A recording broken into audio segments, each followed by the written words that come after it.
Judiciary and Commerce, Science, and Transportation will come to order.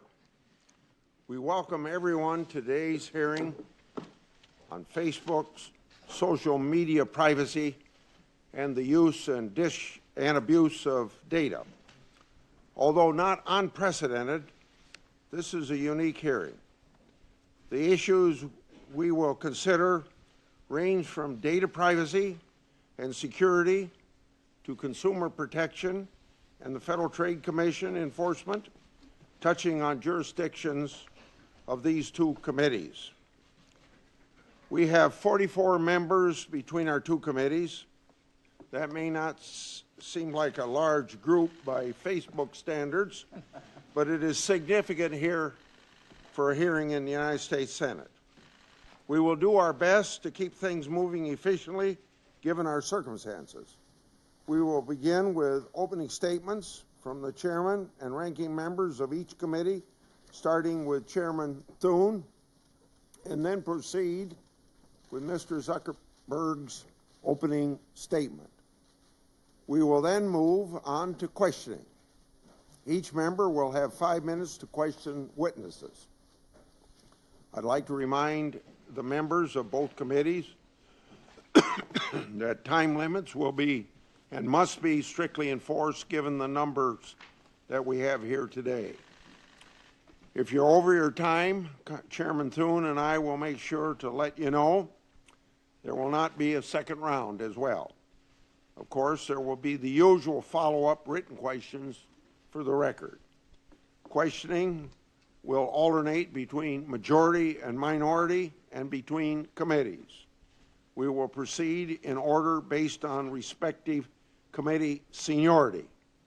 We will anticipate a couple short breaks later in the afternoon, and so it's my pleasure to recognize the chairman of the Commerce Committee, Chairman Thune, for his opening statement. Thank you, Chairman Grassley. Today's hearing is extraordinary. It's extraordinary to hold a joint committee hearing. It's even more extraordinary to have a single CEO testify before nearly half of the United States Senate. But then Facebook is pretty extraordinary. More than 2 billion people use Facebook every month. 1.4 billion people use it every day.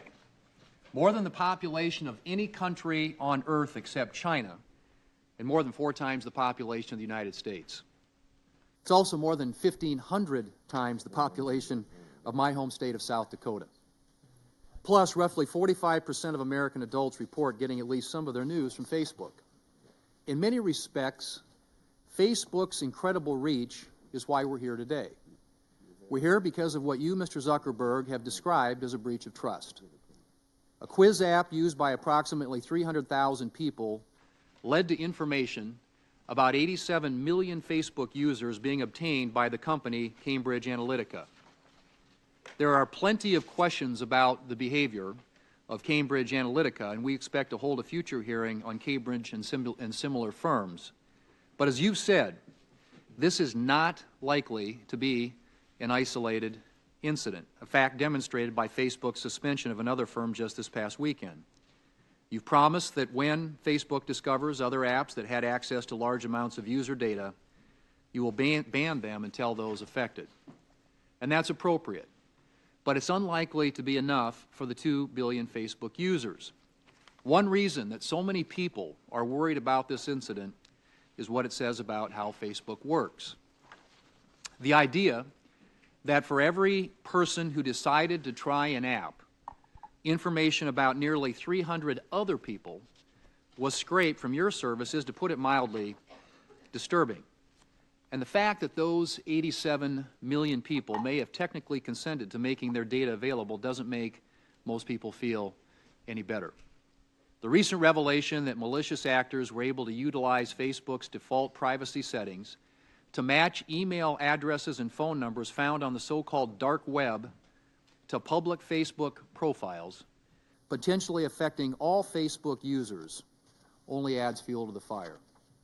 What binds these two incidents is that they don't appear to be caused by the kind of negligence that allows typical data breaches to happen.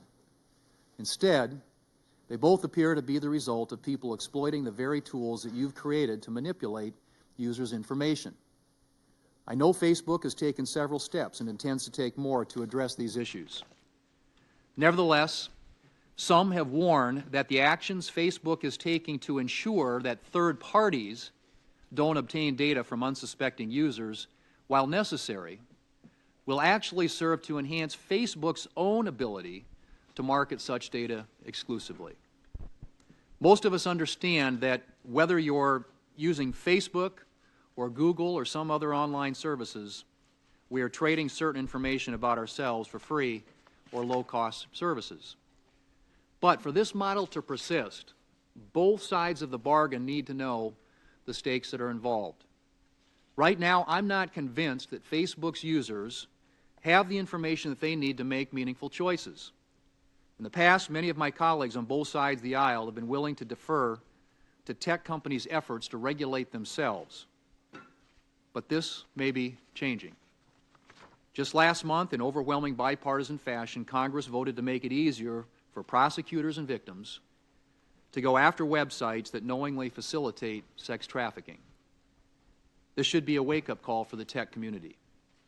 We want to hear more, without delay, about what Facebook and other companies plan to do to take greater responsibility for what happens on their platforms. How will you protect users' data? How will you inform users about the changes that you are making? And how do you intend to proactively stop harmful conduct instead of being forced to respond to it months or years later? Mr. Zuckerberg, in many ways, you and the company that you've created, the story that you've created, represent the American dream. Many are incredibly inspired by what you've done. At the same time, you have an obligation, and it's up to you, to ensure that that dream doesn't become a privacy nightmare for the scores of people who use Facebook. This hearing is an opportunity to speak to those who believe in Facebook and to those who are deeply skeptical about it. We are listening, America is listening, and quite possibly the world is listening too. Thank you. Now, Ranking Member Feinstein. Thank you very much, Mr. Chairman, Chairman Grassley, Chairman Thune. Thank you both for holding this hearing. Mr. Zuckerberg, thank you for being here. You have a real opportunity this afternoon to lead the industry and demonstrate a meaningful commitment to protecting individual privacy. We have learned over the past few months, and we've learned a great deal that's alarming. We've seen how foreign actors are abusing social media platforms like Facebook to interfere in elections and take millions of Americans' personal information without their knowledge in order to manipulate public opinion and target individual voters. Specifically, on February the 16th, Special Counsel Mueller issued an indictment against the Russia-based Internet Research Agency and 13 of its employees for interfering operations targeting the United States. Through this 37-page indictment, we learned that the IRA ran a coordinated campaign through 470 Facebook accounts and pages. The campaign included ads and false information to create discord and harm Secretary Clinton's campaign. And the content was seen by an estimated 157 million Americans. A month later, on March 17th, news broke that Cambridge Analytica exploited the personal information of approximately 50 million Facebook users without their knowledge or permission. And last week, we learned that number was even higher, 87 million Facebook users who had their private information taken without their consent. Specifically, using a personality quiz he created, Professor Kogan collected the personal information of 300,000 Facebook users and then collected data on millions of their friends. It appears the information collected included everything these individuals had on their Facebook pages, and according to some reports, even included private direct messages between users. Professor Kogan is said to have taken data from over 70 million Americans. It has also been reported that he sold this data to Cambridge Analytica for $800,000. Cambridge Analytica then took this data and created a psychological welfare tool to influence United States elections. In fact, the CEO, Alexander Nix, declared that Cambridge Analytica ran all the digital campaign, the television campaign, and its data informed all the strategy for the Trump campaign. The reporting has also speculated that Cambridge Analytica worked with the Internet Research Agency to help Russia identify which American voters to target with its propaganda. I'm concerned that press reports indicate Facebook learned about this breach in 2015, but appears not to have taken significant steps to address it until this year. So this hearing is important, and I appreciate the conversation we had yesterday. And I believe that Facebook, through your presence here today and the words you're about to tell us, will indicate how strongly your industry will regulate and/or reform the platforms that they control. I believe this is extraordinarily important. You lead a big company with 27,000 employees, and we very much look forward to your comments. Thank you, Mr. Chairman. Thank you, Senator Feinstein. The history and growth of Facebook mirrors that of many of our technological giants. Founded by Mr. Zuckerberg in 2004, Facebook has exploded over the past 14 years. Facebook currently has over 2 billion monthly active users across the world, over 25,000 employees and offices in 13 U.S. cities and various other countries. Like their expanding user base, the data collected on Facebook users has also skyrocketed. They have moved on from schools, likes, and relationship statuses. Today, Facebook has access to dozens of data points, ranging from ads that you've clicked on, events you've attended, and your location based upon your mobile device. It is no secret that Facebook makes money off this data through advertising revenue, although many seem confused by or altogether unaware of this fact. Facebook generated $40 billion in revenue in 2017, with about 98% coming from advertising across Facebook and Instagram. Significant data collection is also occurring at Google, Twitter, Apple, and Amazon, and even an ever-expanding portfolio of products and services offered by these companies grant endless opportunities to collect increasing amounts of information on their customers. As we get more free or extremely low-cost services, the trade-off for the American consumer is to provide more personal data. The potential for further growth and innovation based on collection of data is limitless. However, the potential for abuse is also significant. While the contours of the Cambridge Analytica situation are still coming to light, there was clearly a breach of consumer trust and a likely improper transfer of data. The Judiciary Committee will hold a separate hearing exploring Cambridge and other data privacy issues. More importantly, though, these events have ignited a larger discussion on consumers' expectations and the future of data privacy in our society.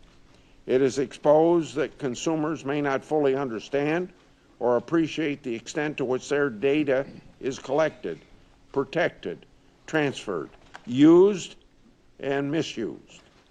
Data has been used in advertising and political campaigns for decades. The amount and type of data obtained, however, has seen a very dramatic change. Campaigns, including Presidents Bush, Obama, and Trump, all use these increasing amounts of data to focus on micro-targeting and personalization over numerous social media platforms, and especially Facebook. In fact, President Obama's campaign developed an app utilizing the same Facebook feature as Cambridge Analytica to capture the information of not just the app's users, but millions of their friends. The digital director for that campaign for 2012 described the data scraping app as something that would, quote, wind up being the most groundbreaking piece of technology developed for this campaign, end of quote. So the effectiveness of these social media tactics can be debated, but their use over the past years across the political spectrum and their increased significance cannot be ignored. Our policy towards data privacy and security must keep pace with these changes. Data privacy should be tethered to consumer needs and expectations. Now, at a minimum, consumers must have the transparency necessary to make an informed decision about whether to share their data and how it can be used. Consumers ought to have clear information, not opaque policies and complex click-through consent pages. The tech industry has an obligation to respond to widespread and growing concerns over data privacy and security and to restore the public's trust. The status quo no longer works. Moreover, Congress must determine if and how we need to strengthen privacy standards to ensure transparency and understanding for the billions of consumers who utilize these products. Senator Nelson. Thank you, Mr. Chairman. Mr. Zuckerberg, good afternoon. Let me just cut to the chase. If you and other social media companies do not get your act in order, none of us are going to have any privacy anymore. That's what we're facing. We're talking about personally identifiable information that, if not kept by the social media companies from theft, a value that we have in America being our personal privacy, we won't have it anymore. It's the advent of technology, and of course all of us are part of it. From the moment that we wake up in the morning until we go to bed, we're on those handheld tablets. And online companies like Facebook are tracking our activities and collecting information. Facebook has a responsibility to protect this personal information. We had a good discussion yesterday. We went over all of this. You told me that the company had failed to do so. It's not the first time that Facebook has mishandled its users' information. The FTC found that Facebook's privacy policies had deceived users in the past. And in the present case, we recognize that Cambridge Analytica and an app developer lied to consumers and lied to you, lied to Facebook. But did Facebook watch over the operations? We want to know that. And why didn't Facebook notify 87 million users that their personally identifiable information had been taken? And it was being also used. Why were they not informed? For unauthorized political purposes. So only now, and I appreciate our conversation, only now Facebook has pledged to inform those consumers whose accounts were compromised. I think you're genuine. I got that sense in conversing with you you want to do the right thing, you want to enact reforms. We want to know if it's going to be enough. And I hope that will be in the answers today. Now, since we still don't know what Cambridge Analytica has done with this data, you heard Chairman Thune say, as we have discussed, we want to haul Cambridge Analytica in to answer these questions at a separate hearing. I want to thank Chairman Thune for working with all of us on scheduling a hearing. There's obviously a great deal of interest in this subject. I hope we can get to the bottom of this. And if Facebook and other online companies will not or cannot fix the privacy invasions, then we are going to have to. We, the Congress. How can American consumers trust folks like your company to be caretakers of their most personal and identifiable information? And that's the question. Thank you. Thank you, my colleagues and Senator Nelson. Our witness today is Mark Zuckerberg, founder, chairman, chief executive officer of Facebook. Mr. Zuckerberg launched Facebook February 4th, 2004, at the age of 19. And at that time, he was a student at Harvard University. As I mentioned previously, his company now has over $40 billion of annual revenue and over 2 billion monthly active users. Mr. Zuckerberg, along with his wife, also established the Chan Zuckerberg Initiative to further philanthropic causes. I now turn to you. Welcome to the committee. And whatever your statement is orally, if you have a longer one, it'll be included in the record. So proceed, sir. Chairman Grassley, Chairman Thune, Ranking Member Feinstein, and Ranking Member Nelson, and members of the committee. We face a number of important issues around privacy, safety, and democracy, and you will rightfully have some hard questions for me to answer. Before I talk about the steps we're taking to address them, I want to talk about how we got here. Facebook is an idealistic and optimistic company. For most of our existence, we focused on all of the good that connecting people can do. And as Facebook has grown, people everywhere have gotten a powerful new tool for staying connected to the people they love, for making their voices heard, and for building communities and businesses. Just recently, we've seen the Me Too movement and the March for Our Lives organized, at least in part, on Facebook. After Hurricane Harvey, people came together to raise more than $20 million for relief. And more than 70 million small businesses use Facebook to create jobs and grow. But it's clear now that we didn't do enough to prevent these tools from being used for harm as well. And that goes for fake news, for foreign interference in elections, and hate speech, as well as developers and data privacy. We didn't take a broad enough view of our responsibility, and that was a big mistake. And it was my mistake, and I'm sorry. I started Facebook, I run it, and I'm responsible for what happens here. So now, we have to go through all of our relationship with people and make sure that we're taking a broad enough view of our responsibility. It's not enough to just connect people. We have to make sure that those connections are positive. It's not enough to just give people a voice. We need to make sure that people aren't using it to harm other people or to spread misinformation. And it's not enough to just give people control over their information. We need to make sure that the developers they share it with protect their information too. Across the board, we have a responsibility to not just build tools, but to make sure that they're used for good.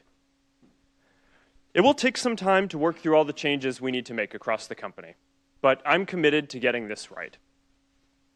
This includes the basic responsibility of protecting people's information, which we failed to do with Cambridge Analytica. So here are a few things that we are doing to address this and to prevent it from happening again. First, we're getting to the bottom of exactly what Cambridge Analytica did and telling everyone affected. What we know now is that Cambridge Analytica improperly accessed some information about millions of Facebook members by buying it from an app developer. That information, this was information that people generally share publicly on their Facebook pages, like names and their profile picture and the pages they follow. When we first contacted Cambridge Analytica, they told us that they had deleted the data. About a month ago, we heard new reports that suggested that wasn't true. And now we're working with governments in the US, the UK, and around the world to do a full audit of what they've done and to make sure they get rid of any data they may still have. Second, to make sure no other app developers out there are misusing data, we're now investigating every single app that had access to a large amount of information in the past. And if we find that someone improperly used data, we're going to ban them from Facebook and tell everyone affected. Third, to prevent this from ever happening again going forward, we're making sure that developers can access as much information now. The good news here is that we already made big changes to our platform in 2014 that would have prevented this specific situation with Cambridge Analytica from occurring again today. But there's more to do, and you can find more details on the steps we're taking in my written statement. My top priority has always been our social mission of connecting people, building community, and bringing the world closer together. Advertisers and developers will never take priority over that as long as I'm running Facebook. I started Facebook when I was in college. We've come a long way since then. We now serve more than 2 billion people around the world, and every day, people use our services to stay connected with the people that matter to them most. I believe deeply in what we're doing, and I know that when we address these challenges, we'll look back and view helping people connect and giving more people a voice as a positive force in the world. I realize the issues we're talking about today aren't just issues for Facebook and our community. They're issues and challenges for all of us as Americans. Thank you for having me here today, and I'm ready to take your questions. I'll remind members that maybe weren't here when I had my opening comments that we are operating under the 5-minute rule, and that applies to the 5-minute rule, and that applies to those of us who are chairing the committee as well. I start with you. Facebook handles extensive amounts of personal data for billions of users. A significant amount of that data is shared with third-party developers who utilize your platform. As of early this year, you did not actively monitor whether that data was transferred by such developers to other parties. Moreover, your policies only prohibit transfers by developers to parties seeking to profit from such data. Number one, besides Professor Kogan's transfer, and now potentially CubeU, do you know of any instances where user data was improperly transferred to third party in breach of Facebook's terms? If so, how many times has that happened?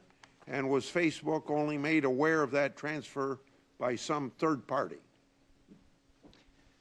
Mr. Chairman, thank you.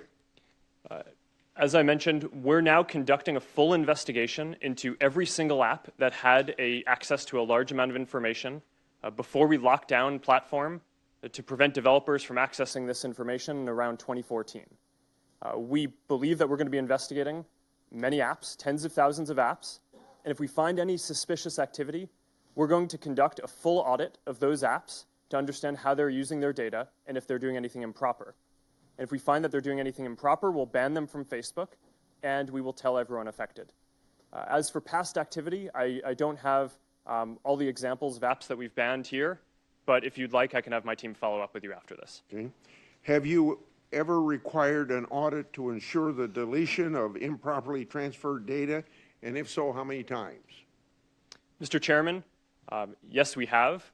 I don't have the exact figure on how many times we have, but overall, the way we've enforced our platform policies in the past is we have looked at patterns of how apps have used our APIs and accessed information, as well as looked into reports that people have made to us about apps that might be doing sketchy things.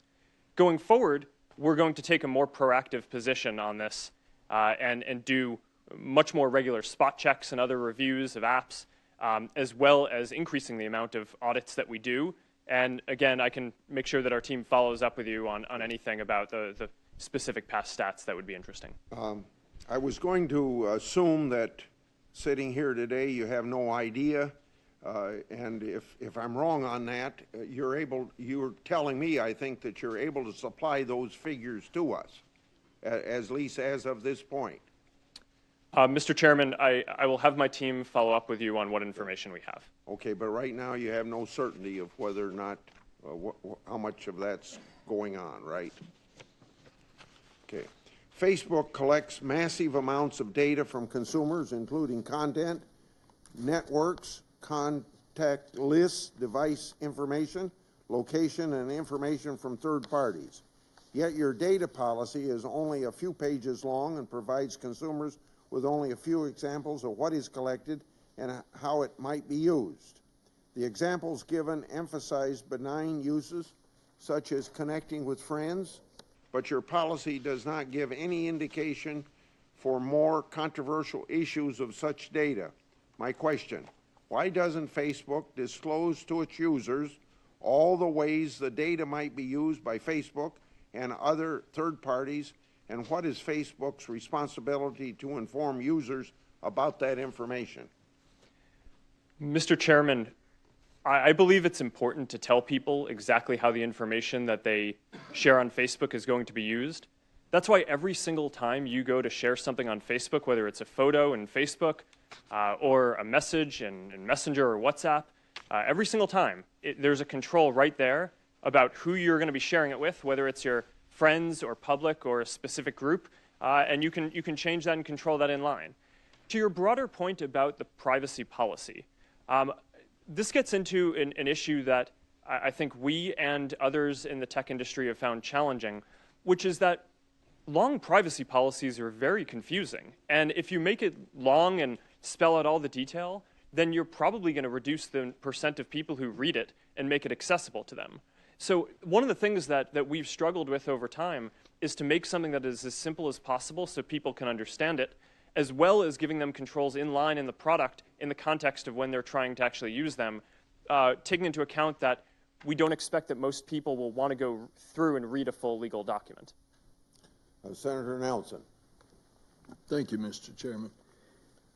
Yesterday when we talked, I gave the relatively harmless example that I'm communicating with my friends on Facebook and indicate that I love a certain kind of chocolate. And all of a sudden I start receiving advertisements for chocolate. What if I don't want to receive those commercial advertisements? So your Chief Operating Officer, Ms. Sandberg, suggested on the NBC Today show that Facebook users who do not want their personal information used for advertising might have to pay for that protection, pay for it. Are you actually considering having Facebook users pay for you not to use that information? Senator, people have a control over how their information is used in ads in the product today. So if you want to have an experience where your ads aren't targeted using all the information that we have available, you can turn off third-party information. What we've found is that even though some people don't like ads, people really don't like ads that aren't relevant.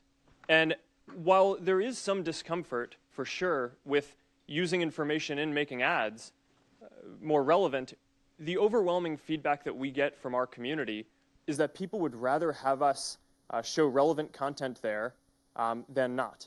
So we offer this control that you're referencing. Some people use it. It's not the majority of people on Facebook. And I think that's a good level of control to offer. I think what Cheryl was saying was that in order to not run ads at all, we would still need some sort of business model.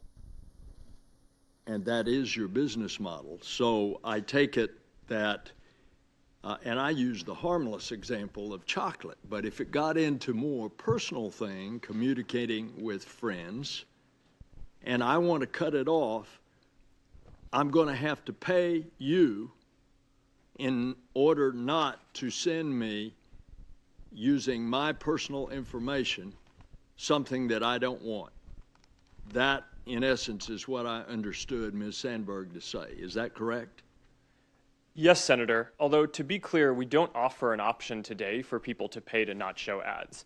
We think offering an ad-supported service is the most aligned with our mission of trying to help connect everyone in the world, because we want to offer a free service that everyone can afford. Okay. That's the only way that we can reach billions of people. So, therefore, you consider my personally identifiable data the company's data, not my data. Is that it? No, Senator. Actually, at the first line of our terms of service say that you control and own the information and content that you put on Facebook. Well, the recent scandal is obviously frustrating, not only because it affected 87 million, but because it seems to be part of a pattern of lax data practices by the company going back years. So back in 2011, it was a settlement with the FTC, and now we discover yet another instance where the data was failed to be protected. When you discovered the Cambridge Analytica that had fraudulently obtained all of this information, why didn't you inform those 87 million? When we learned in 2015 that Cambridge Analytica had bought data from an app developer on Facebook that people had shared it with, we did take action. We took down the app, and we demanded that both the app developer and Cambridge Analytica delete and stop using any data that they had. They told us that they did this. In retrospect, it was clearly a mistake to believe them, and we should have followed up and done a full audit then, and that is not a mistake that we will make. Yes, you did that, and you apologize for it, but you didn't notify them. And do you think that you have an ethical obligation to notify 87 million Facebook users? Senator, when we heard back from Cambridge Analytica that they had told us that they weren't using the data and had deleted it, we considered it a closed case. In retrospect, that was clearly a mistake. We shouldn't have taken their word for it, and we've updated our policies and how we're going to operate the company to make sure that we don't make that mistake again. Did anybody notify the FTC? No, Senator, for the same reason, that we'd considered it a closed case. Senator Thune. And Mr. Zuckerberg, would you do that differently today, presumably, in response to Senator Nelson's question? Yes. Having to do it over. This may be your first appearance before Congress, but it's not the first time that Facebook has faced tough questions about its privacy policies. Wired magazine recently noted that you have a 14-year history of apologizing for ill-advised decisions regarding user privacy, not unlike the one that you made just now in your opening statement. After more than a decade of promises to do better, how is today's apology different, and why should we trust Facebook to make the necessary changes to ensure user privacy and give people a clearer picture of your privacy policies? Thank you, Mr. Chairman. So we have made a lot of mistakes in running the company. I think it's pretty much impossible, I believe, to start a company in your dorm room and then grow it to be at the scale that we're at now without making some mistakes. And because our service is about helping people connect and information, those mistakes have been different in how we try not to make the same mistake multiple times, but in general, a lot of the mistakes are around how people connect to each other just because of the nature of the service. Overall, I would say that we're going through a broader philosophical shift in how we approach our responsibility as a company. For the first 10 or 12 years of the company, I viewed our responsibility as primarily building tools that if we could put those tools in people's hands, then that would empower people to do good things. What I think we've learned now across a number of issues, not just data privacy, but also fake news and foreign interference in elections, is that we need to take a more proactive role and a broader view of our responsibility. It's not enough to just build tools. We need to make sure that they're used for good. And that means that we need to now take a more active view in policing the ecosystem and in watching and kind of looking out and making sure that all of the members in our community are using these tools in a way that's going to be good and healthy. So at the end of the day, this is going to be something where people will measure us by our results on this. It's not that I expect that anything I say here today to necessarily change people's view, but I'm committed to getting this right, and I believe that over the coming years, once we fully work all these solutions through, people will see real differences. Okay. Well, and I'm glad that you all have gotten that message. As we discussed in my office yesterday, the line between legitimate political discourse and hate speech can sometimes be hard to identify, and especially when you're relying on artificial intelligence and other technologies for the initial discovery.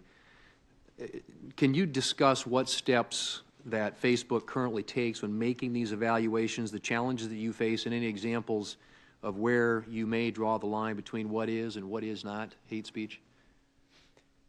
Yes, Mr. Chairman. I'll speak to hate speech, and then I'll talk about enforcing our content policies more broadly. So actually, maybe if you're okay with it, I'll go in the other order. So from the beginning of the company in 2004, I started it in my dorm room. It was me and my roommate.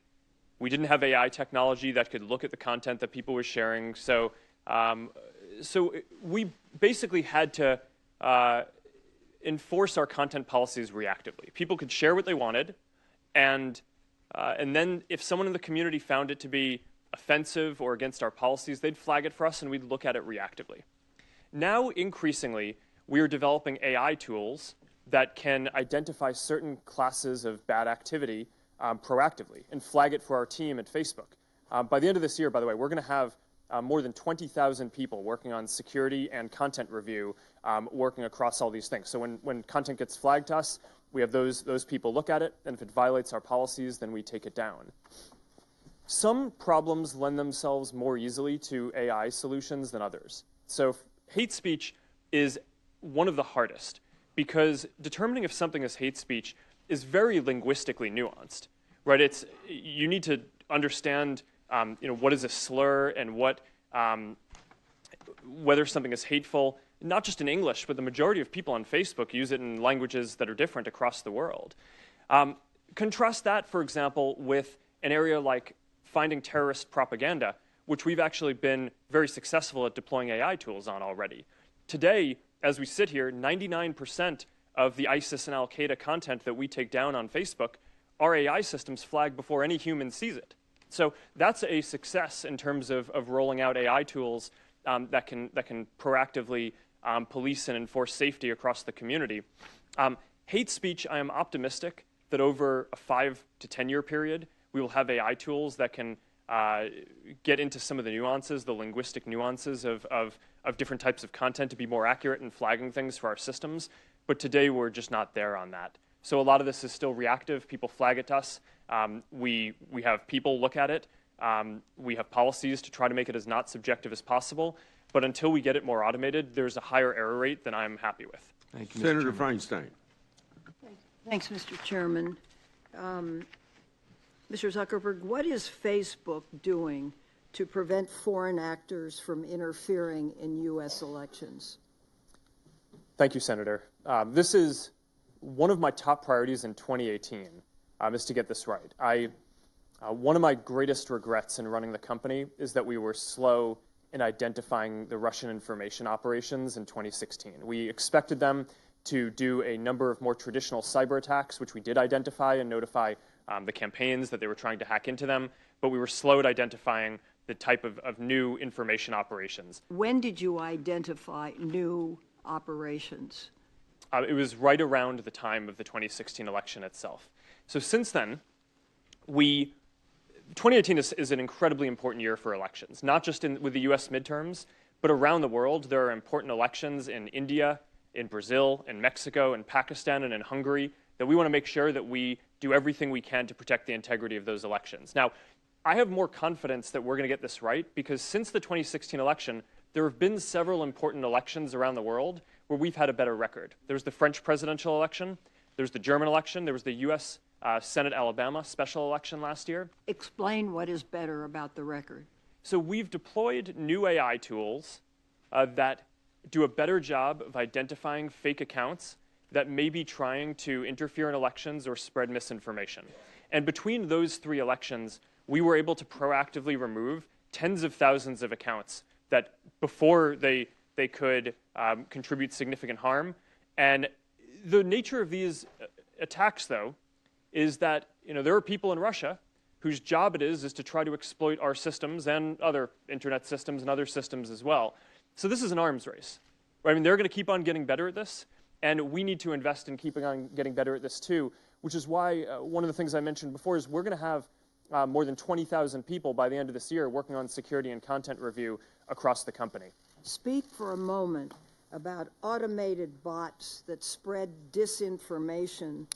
What are you doing to punish those who exploit your platform in that regard?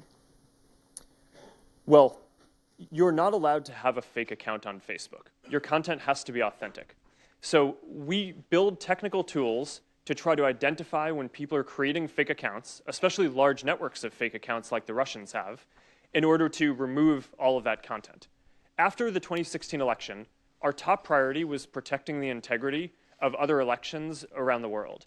But at the same time, we had a parallel effort to trace back to Russia the IRA activity, the Internet Research Agency activity. That was the part of the Russian government that did this activity in 2016.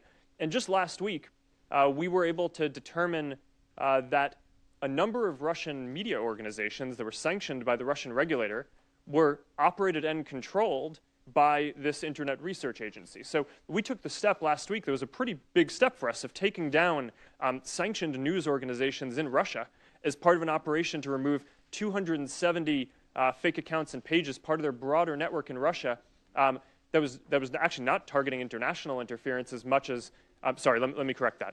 It was primarily targeting spreading misinformation in Russia itself, as well as certain Russian-speaking neighboring countries. How many accounts of this type have you taken down?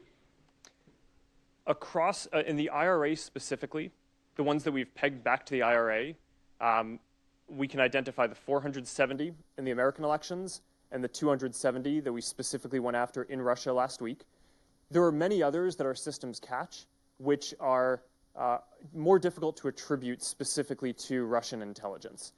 But the number would be in the tens of thousands of fake accounts that we remove, and I'm happy to have my team follow up with you on more information if that would be helpful. Would you please? I think this is very important. If you knew in 2015 that Cambridge Analytica was using the information of Professor Kogan's, why didn't Facebook ban Cambridge in 2015? Why'd you wait another Senator, year? that's a great question. Cambridge Analytica wasn't using our services in 2015 as far as we can tell. So this is clearly one of the questions that I asked our team as soon as I learned about this is why did we wait until we found out about the reports last month to ban them? It's because as of the time that we learned about their activity in 2015, they weren't an advertiser, they weren't running pages, so we actually had nothing to ban. Thank you. Thank you, Mr. Chairman. Yeah, thank you, Senator Feinstein. Now, Senator Hatch. Well, in my opinion, this is the most intense public scrutiny I've seen for a tech-related hearing since the Microsoft hearing that I chaired back in the late 1990s. The recent stories about Cambridge Analytica and data mining on social media have raised serious concerns about consumer privacy. And naturally, I know you understand that. At the same time, these stories touch on the very foundation of the internet economy and the way the websites that drive our internet economy make money. Some have professed themselves shocked that companies like Facebook and Google share user data with advertisers. Did any of these individuals ever stop to ask themselves why Facebook and Google don't charge for access? Nothing in life is free.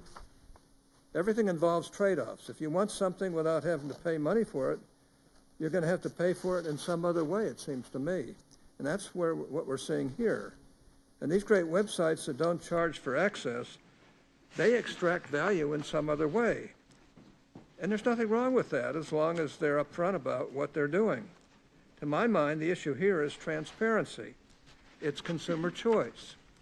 Do users understand what they're agreeing to when they access a website or agree to terms of service? Are websites upfront about how they extract value from users, or do they hide the ball? Do consumers have the information they need to make an informed choice regarding whether or not to visit a particular website? To my mind, these are questions that we should ask or be focusing on. Now, Mr. Zuckerberg, I remember well your first visit to Capitol Hill back in 2010. You spoke to the Senate Republican High-Tech Task Force, which I chair. You said back then that Facebook would always be free. Is that still your objective? Senator, yes, there will always be a version of Facebook that is free. It is our mission to try to help connect everyone around the world and to bring the world closer together. In order to do that, we believe that we need to offer a service that everyone can afford, and we're committed to doing that. Well, if so, how do you sustain a business model in which users don't pay for your service? Senator, we run ads. I see. That's great. Whenever a controversy like this arises, there's always a danger that Congress's response will be to step in and overregulate. Now, that's been the experience that I've had in my 42 years here. In your view, what sorts of legislative changes would help to solve the problems the Cambridge Analytica story has revealed, and what sorts of legislative changes would not help to solve this issue? Senator, I think that there are a few categories of legislation that make sense to consider. Around privacy specifically, there are a few principles that I think it would be useful to discuss and potentially codify into law. One is around having a simple and practical set of ways that you explain what you're doing with data. And we talked a little bit earlier around the complexity of laying out this long privacy policy.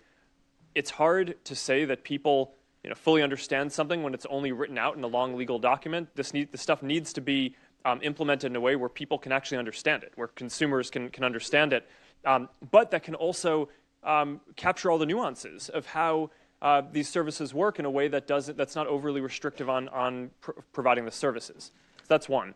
The second is around giving people complete control. This is the most important principle for Facebook. Every piece of content that you share on Facebook, you own, and you have complete control over who sees it and how you share it, and you can remove it at any time.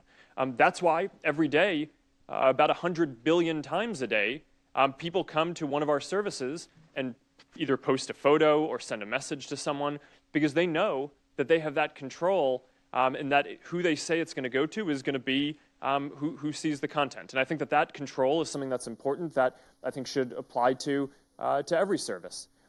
And go ahead. The third point is just around enabling innovation, because some of these use cases that are very sensitive, like face recognition, for example. And I think that there's a balance that's extremely important to strike here, where you obtain special consent for sensitive features like face recognition, but we still need to make it so that American companies can innovate in those areas, or else we're going to fall behind Chinese competitors and others around the world who have different regimes for different new features like that. Senator Cantwell. Thank you, Mr. Chairman. Welcome, Mr. Zuckerberg. Do you know who Palantir is? I do. Some people have referred to them as Stanford Analytica. Do you agree? Senator, I have not heard that. Okay. Do you think Palantir taught Cambridge Analytica, as press reports are saying, how to do these tactics? Senator, I don't know. Do you think that Palantir has ever scraped data from Facebook? Senator, I'm not aware of that. Okay. Do you think that during the 2016 campaign, as Cambridge Analytica was providing support to the Trump campaign, under Project Alamo. Were there any Facebook people involved in that sharing of technique and information? Senator, we provided support to the Trump campaign similar to what we provide to any advertiser or campaign who asks for it. So that was a yes. Is that a yes? Senator, can you repeat the specific question? I just want to make sure I get specifically what you're asking. During the 2016 campaign, Cambridge Analytica worked with the Trump campaign to refine tactics, and were Facebook employees involved in that?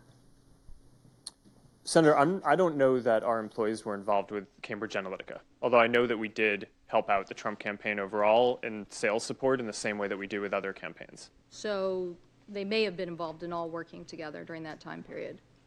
Maybe that's something your investigation will find out. Senator, I can certainly have my team get back to you on any specifics there that I don't know sitting here today. Have you heard of total information awareness? Do you know what I'm talking about? No, I do not. Okay. Total information awareness was 2003. John Ashcroft and others trying to do similar things to what I think is behind all of this. Geopolitical forces trying to get data and information to influence a process.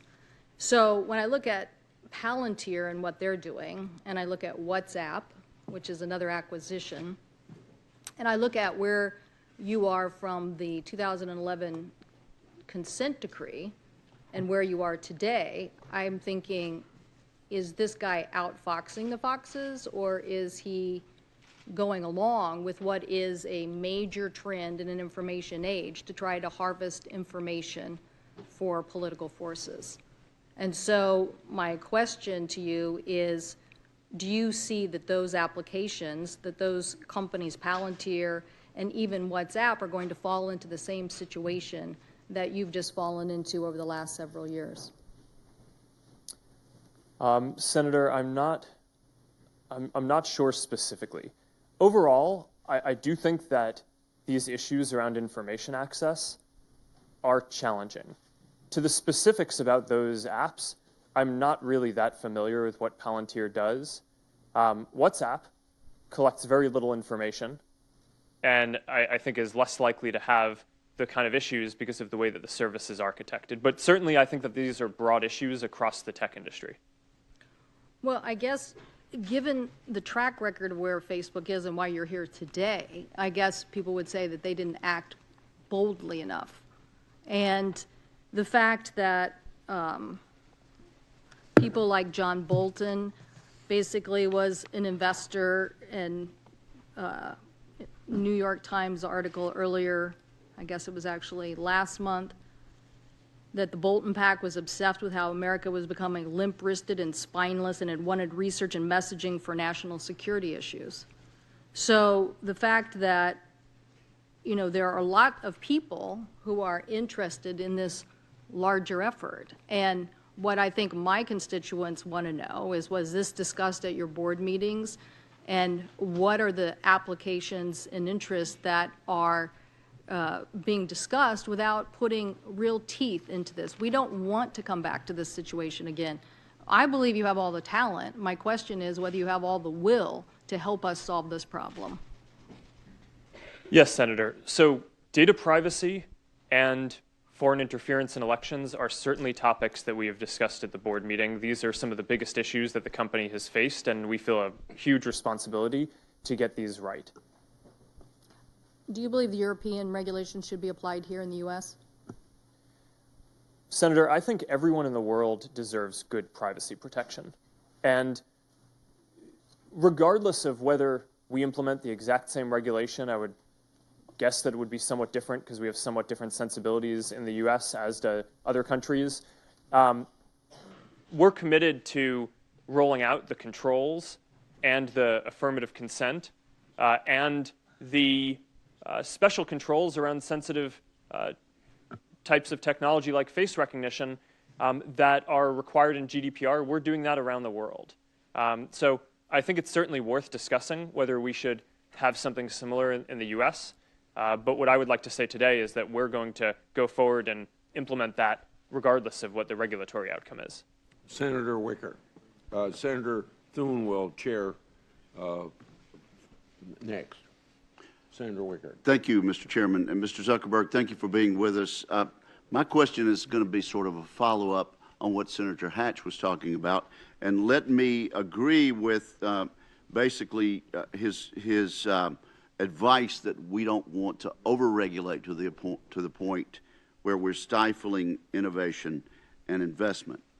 I understand with regard to suggested rules or suggested legislation, there are at least two schools of thought out there. One would be the ISPs, the Internet Service Providers, who are advocating for privacy protections for consumers that apply to all online entities equally across the entire Internet ecosystem. Now, Facebook is an edge provider, on the other hand. It's my understanding that many edge providers, such as Facebook, may not support that effort because edge providers have different business models than the ISPs and should not be considered like services. So do you think we need consistent privacy protections for consumers across the entire Internet ecosystem that are based on the type of consumer information being collected, used, or shared, regardless of the entity doing the collecting or using or sharing? Senator, this is an important question. I would differentiate between ISPs, which I consider to be the pipes of the internet, and the platforms like Facebook or Google or Twitter or YouTube that are the apps or platforms on top of that. I think in general, the expectations that people have of the pipes are somewhat different from the platforms. So there might be areas where there needs to be more regulation in one and less in the other, but I think that there are going to be other places where there needs to be more regulation of the other type. Specifically, though, on the pipes, one of the important issues that I think we face and have debated is when you say pipes, you mean ISPs. The ISPs. Yeah. And I know net neutrality has been a hotly debated topic. And one of the reasons why I have been out there saying that I think that should be the case is because I look at my own story of when I was getting started building Facebook at Harvard. I only had one option for an ISP to use. And if I had to pay extra in order to make it so that my app could potentially be seen or used by other people, then we probably wouldn't be here today. Okay, but we're talking about privacy concerns, and let me just say we'll have to follow up on this. But I think you and I agree this is going to be one of the major items of debate if we have to go forward and do this from a governmental standpoint. Let me just move on to another couple of items. Is it true that, as was recently publicized, that Facebook collects the call and text histories of its users that use Android phones? Senator, we have an app called Messenger for sending messages to your Facebook friends, and that app offers people an option to sync their text messages into the messaging app and to make it so that so you can have one app where it has both your texts and your Facebook messages in one place. We also allow people the option of you can opt in or out of that. Yes, it is opt-in. Opt out. It is opt in. You have to affirmatively say that you want to sync that information before we get access to it. Unless you opt in, you don't collect that call and text history. That is correct. And is that true for? Is this practice done at all with minors, or do you make an exception there for persons aged 13 to 17? I do not know. We can follow up. Okay, do that. Let's do that. One other thing. There have been reports that Facebook can track a user's internet browsing activity even after that user has logged off of the Facebook platform. Can you confirm whether or not this is true? Senator, I want to make sure I get this accurate, so it would probably be better to have my team follow up So you afterwards. don't know? I know that people use cookies on the internet, and that you can probably correlate activity between sessions. We do that for a number of reasons, including security and including measuring ads to make sure that the ad experiences are the most effective, which, of course, people can opt out of. but I want to make sure that I'm precise in my answer, so when you let get, me follow when you up get back to me, sir, would you also let us know how Facebook discloses to its users that engaging in this type of tracking gives us that result? Yes. And thank you very much. Thank you, Senator Wicker. Senator Leahy's up next. Thank you. Mr. Zuckerberg, I assume Facebook's been served with subpoenas from the special counsel Mueller's office. Is that correct? Yes. Have you or anyone at Facebook been interviewed by the special counsel's office? Yes. Have you been interviewed? I have not. I have not. Others have. I believe so, and I want to be careful here because that our work with the special counsel is confidential, and I want to make sure that in an open session I'm not revealing something that's confidential. I understand. That's why I made clear that you have been contacted, you have had subpoenas. Actually, let me clarify that. I actually am not aware of a subpoena. I believe that there may be, but I know we're working with them. Thank you. 6 months ago, your general counsel promised us that you were taking steps to prevent Facebook from serving what I would call an unwitting co-conspirator in Russian interference. But these unverified divisive pages are on Facebook today. They look a lot like the anonymous groups of Russian agents used to spread propaganda during the 2016 election. Are you able to confirm whether they're Russian-created groups? Yes or no? Senator, are you asking about those specifically? Yes. Senator, last week we actually announced a major change to our ads and pages policies that we will be verifying the identity of every single advertiser. Specific ones. Do you know whether they are? I am not familiar with those pieces of content specifically. But if you decided this policy of a week ago, you'd be able to verify them?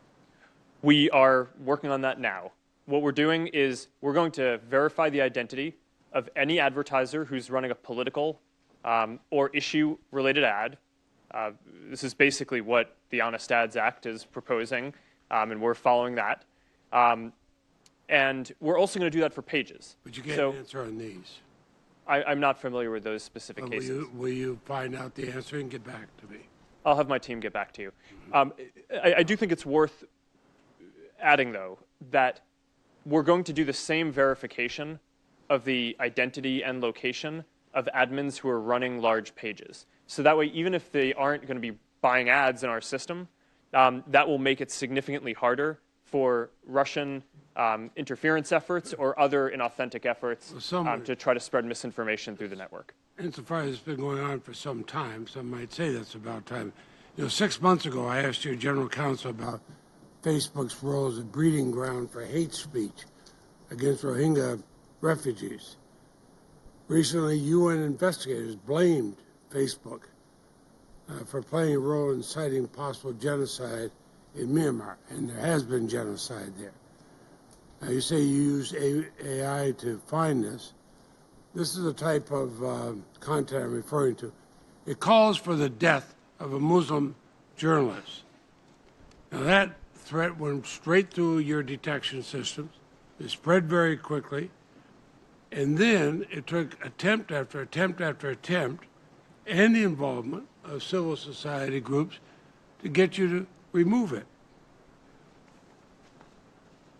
Why couldn't it be removed within 24 hours? Senator, what's happening in Myanmar is a terrible tragedy, and we need to do more. We all agree with that. Okay. But UN investigators have blamed, you blame Facebook for playing a role in the genocide. We all agree it's terrible. How can you dedicate, and will you dedicate, the resources to make sure such hate speech is taken down within 24 hours? Yes, we're working on this. And there are 3 specific things that we're doing. One is we're hiring dozens of more Burmese language content reviewers because hate speech is very language specific. It's hard to do it without people who speak the local language. and we need to ramp up our effort there dramatically. Second is we're working with civil society in Myanmar to identify specific hate figures so we can take down their accounts rather than specific pieces of content. And third is we're standing up a product team to do specific product changes in Myanmar and other countries that may have similar issues in the future to prevent this from happening. When Senator Cruz and I sent a letter to Apple asking what they're going to do about Chinese censorship. My question, I'll place it. That'd be great. Thank you, Senator Lake. Place for the record, I want to know what you will do about Chinese censorship when they come to you. Senator Graham's up next. Thank you. Are you familiar with Andrew Bosworth? Yes, Senator, I am. He said, so we connect more people, maybe someone dies in a terrorist attack, coordinated on our tools. The ugly truth is that we believe in connecting people so deeply that anything that allows us to connect more people more often is de facto good. Do you agree with that? No, Senator, I do not. And as context, Boz wrote that. Boz is what we call him internally. He wrote that as an internal note. We have a lot of discussion internally. I disagreed with it at the time that he wrote it. If you looked at the comments on the internal discussion, the vast majority of people internally did too. That you did a poor job as a CEO communicating your displeasure with such thoughts? Because if he had understood where you were at, he would never said it to begin with. Well, Senator, we try to run our company in a way where people can express different opinions internally. Well, this is an opinion that really disturbs me. And if somebody worked for me that said this, I'd fire him. Who's your biggest competitor? Senator, we have a lot of competitors. Who's your biggest? I think the categories of, do you want just one? I'm not sure I can give one, but can I give a bunch? Mm-hmm. So there are three categories that I would focus on. One are the other tech platforms, so Google, Apple, Amazon, Microsoft. We overlap with them in different ways. Do they provide the same service you provide? In different ways, different parts of it, Let me put it this way. If I buy a Ford and it doesn't work well and I don't like it, I can buy a Chevy. If I'm upset with Facebook, what's the equivalent product that I can go sign up for? Well, there's the second category that I was going to talk about. I'm not talking about categories. I'm talking about is there real competition you face? Because car companies face a lot of competition. If they make a defective car, it gets out in the world, people stop buying that car, they buy another one. Is it an alternative to Facebook in the private sector? Yes, Senator. The average American uses 8 different apps to communicate with their friends and stay in touch with people, ranging from texting apps to email. Which is the same service you provide. Well, we provide a number of different services. Is Twitter the same as what you do? It overlaps with a portion of what we do. You don't think you have a monopoly? It certainly doesn't feel like that to me. Okay. So it doesn't. So Instagram, you bought Instagram. Why did you buy Instagram? Because they were very talented app developers who were making good use of our platform and understood our values. It was a good business decision. My point is that one way to regulate a company is through competition, through government regulation. Here's the question that all of us got to answer. What do we tell our constituents, given what's happened here, why we should let you self-regulate? What would you tell people in South Carolina that, given all the things we've just discovered here, it's a good idea for us to rely upon you to regulate your own business practices? Well, Senator, my position is not that there should be no regulation. Okay. I think the Internet is increasingly important. You embrace regulation? I think the real question, as the Internet becomes more important in people's lives, is what is the right regulation, not whether there should be or not. But you as a company welcome regulation?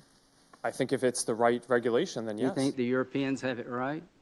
I think that they get things right. Have you ever submitted? That's true.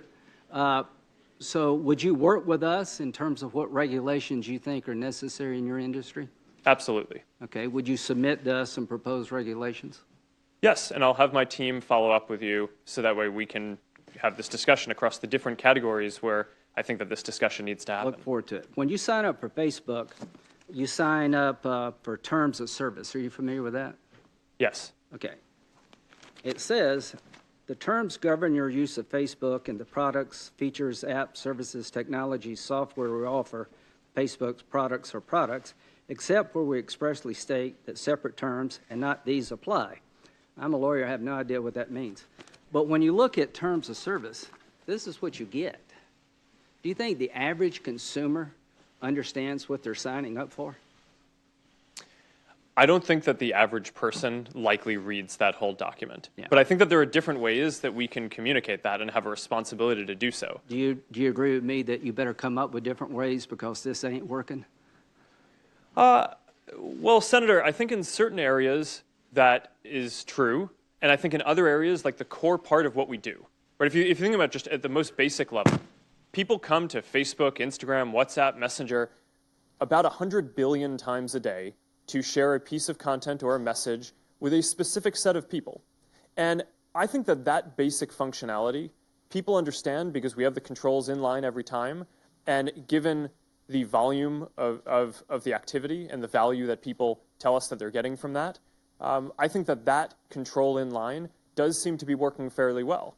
Now, we can always do better, and there are the services are complex, and there is more to it than just, you go and you post a photo. So I agree that in many places we could do better. But I think for the core of the service, it actually is quite clear. Thank you, Senator Graham. Senator Klobuchar. Thank you, Mr. Chairman. Mr. Zuckerberg, I think we all agree that what happened here was bad. You acknowledged it was a breach of trust. And the way I explain it to my constituents is that if someone breaks into my apartment with a crowbar and they take my stuff, it is just like if the manager gave them the keys or if they didn't have any locks on the doors. It's still a breach. It's still a break-in. And I believe we need to have laws and rules that are sophisticated as the brilliant products that you've developed here. And we just haven't done that yet. And one of the areas that I've focused on is the election. And I appreciate the support that you and Facebook, and now Twitter actually, have given to the Honest Ads Act, a bill that you mentioned that I'm leading with Senator McCain and Senator Warner. And I just want to be clear, as we work to pass this law so that we have the same rules in place to disclose political ads and issue ads as we do for TV and radio, as well as disclaimers, that you're going to take early action as soon as June, I heard, before this election, so that people can view these ads, including issue ads. Is that correct?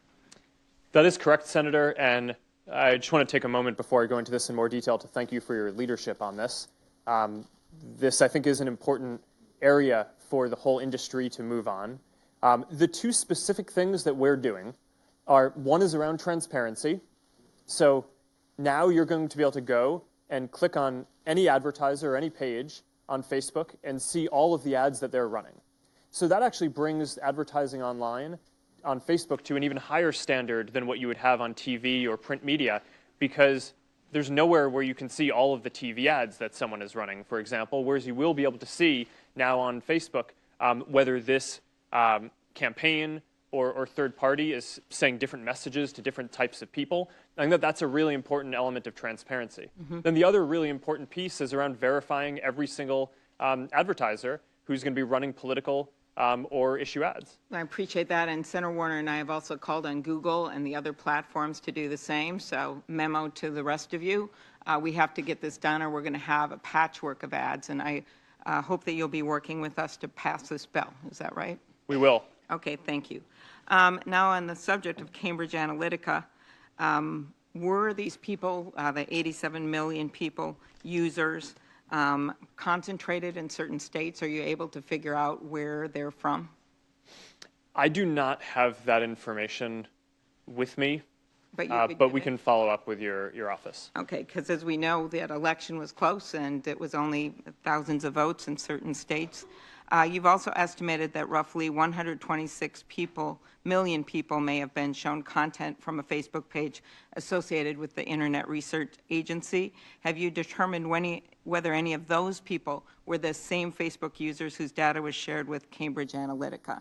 Are you able to make that determination? Senator, we're investigating that now. We believe that it is entirely possible that there will be a connection there. Okay, that seems like a big deal as we look back at that last election.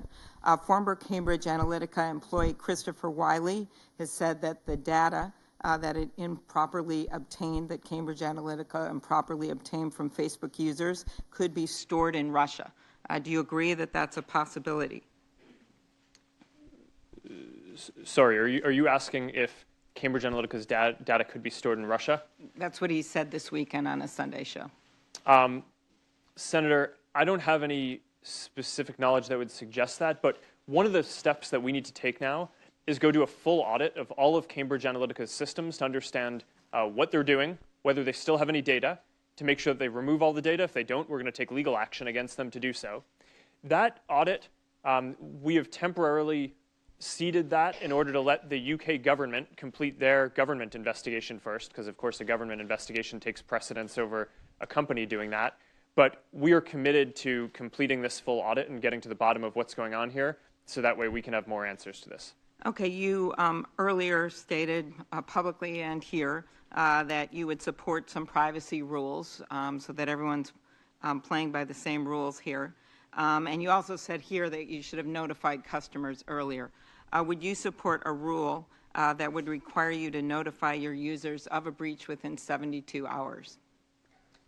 Senator, that makes sense to me, and I think we should have our team follow up with yours to discuss the details around that more.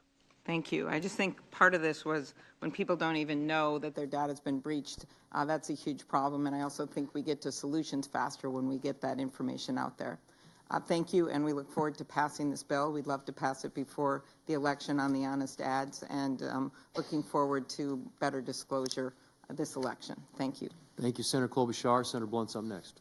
Thank you, Mr. Chairman. Mr. Zuckerberg, nice to see you. When I saw you not too long after I entered the Senate in 2011, I told you when I sent my business cards down to be printed, they came back from the Senate print shop with the message that was the first business card they'd ever printed a Facebook address on.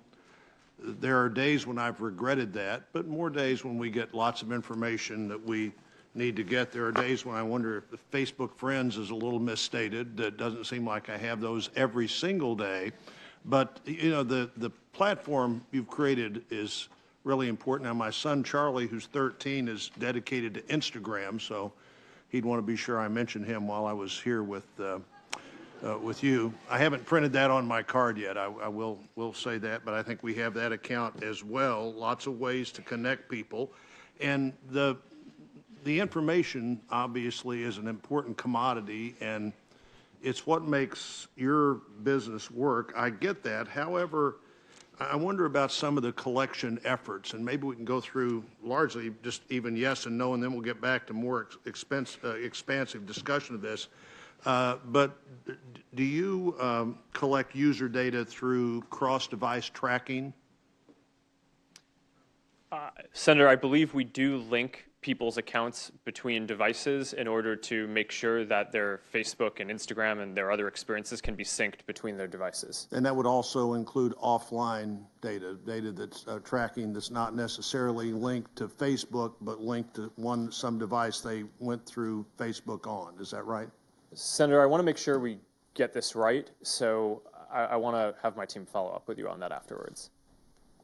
That doesn't seem that complicated to me. Now, you understand this better than I do, but maybe you can explain to me why that's complicated. Do you track devices that an individual who uses Facebook has that is connected to the device that they use for their Facebook connection, but not necessarily connected to Facebook? I'm not sure the answer to that question. Really? Yes. There may be some data that is necessary to provide the service that we do, but I don't have that on sitting here today, so that's something that I would want to follow up. Now, the FTC last year flagged cross-device tracking as one of their concerns. Generally, that people are tracking devices that the users of something like Facebook don't know that are being tracked. How do you disclose your collection methods? Is that all in this document that I would see and agree to before I entered into a Facebook? Yes, Senator. So there are two ways that we do this. One is we try to be exhaustive in the legal documents around the terms of service and privacy policies.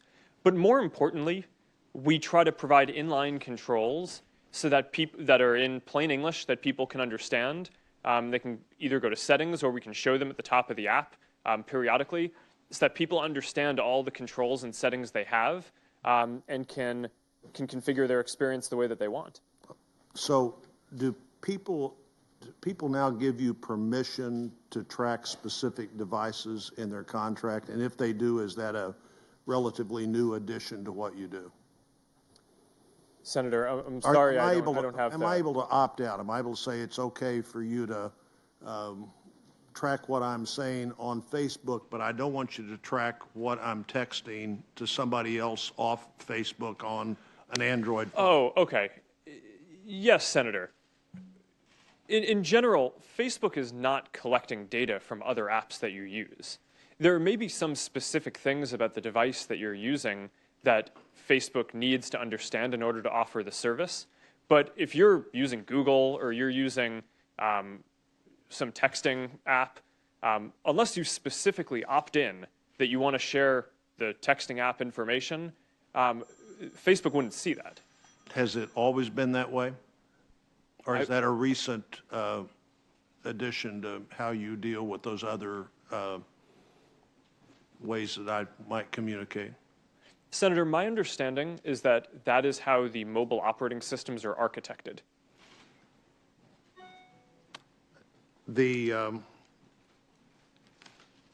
So do you don't have bundled permissions for how I can agree to what devices I may use that you may have contact with? Do you bundle that permission, or am I able to one individually say what I'm willing for you to watch and what I don't want you to watch? And I think we may have to take that for the record based on everybody else's time. Thank you, Senator Blunt. Next up, Senator Durbin. Thank you very much, Mr. Chairman. Mr. Zuckerberg, would you be comfortable sharing with us the name of the hotel you stayed in last night?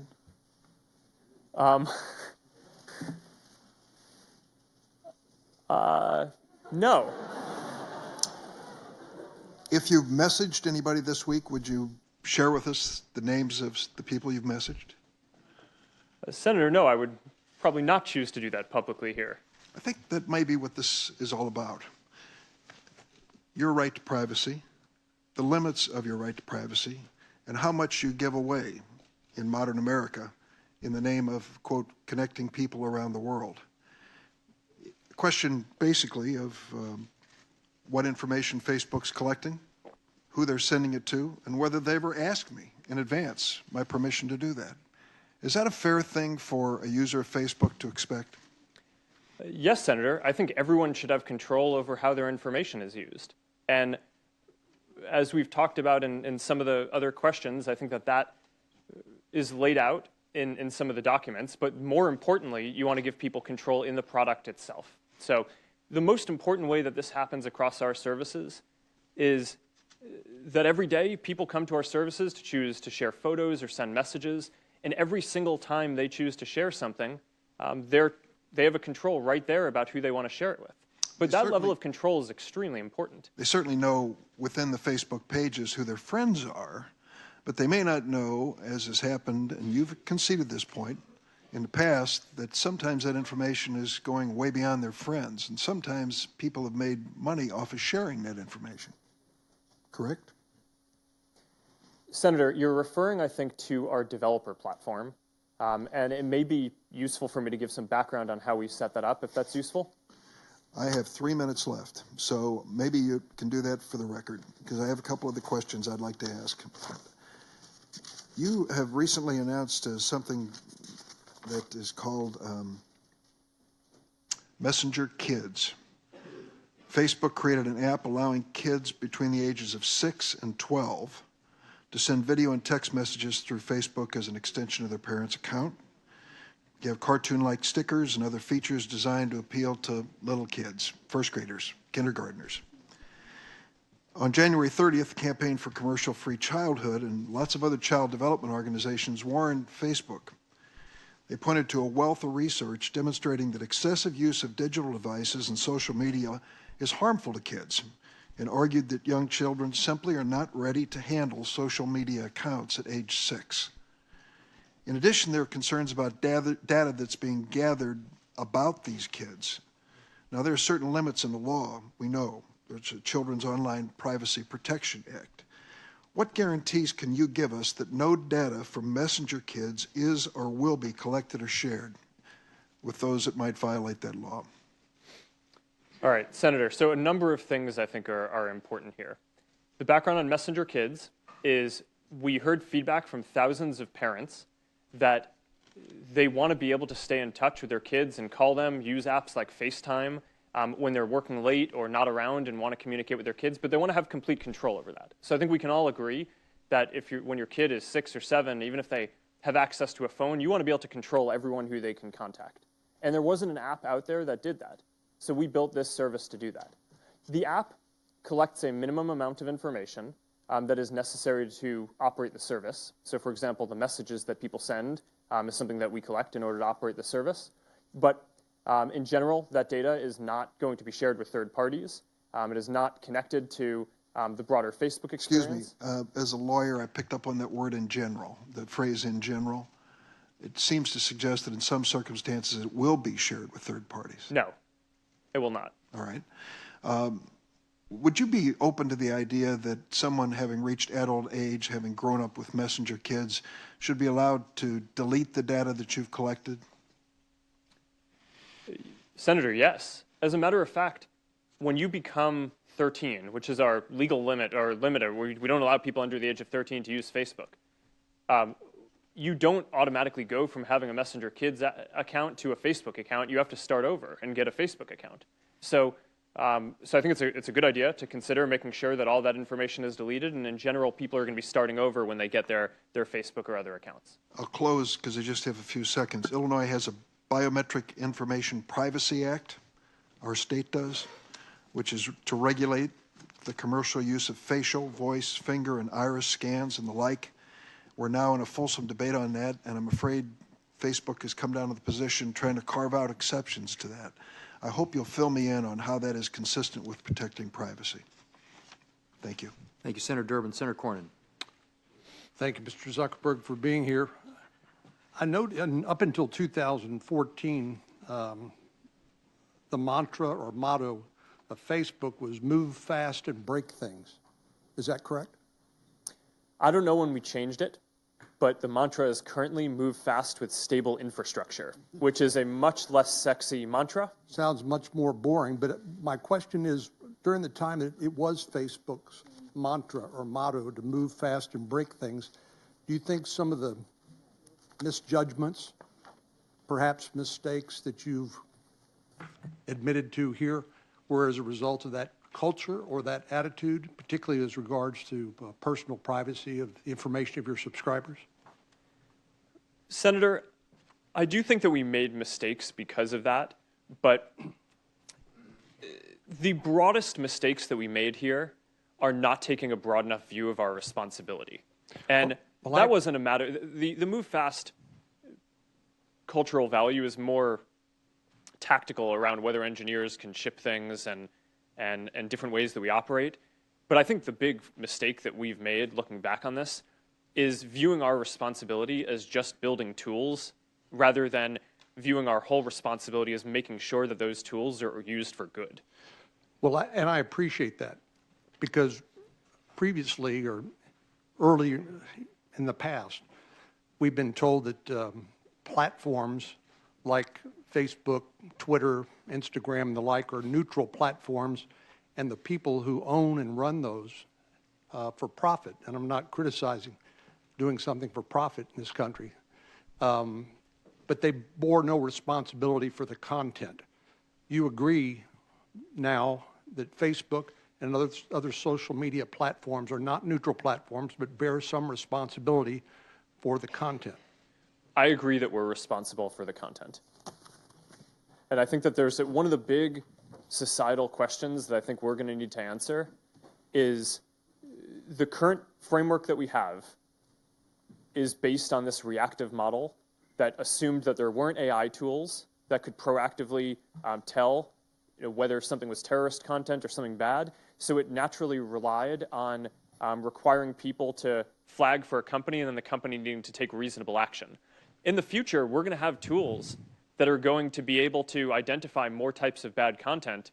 And I think that there are moral and legal obligation questions that I think we'll have to wrestle with as a society about when we want to require companies to take action proactively on certain of those things, and when that gets in the way of... I appreciate that. I have 2 minutes left All right. to ask you questions.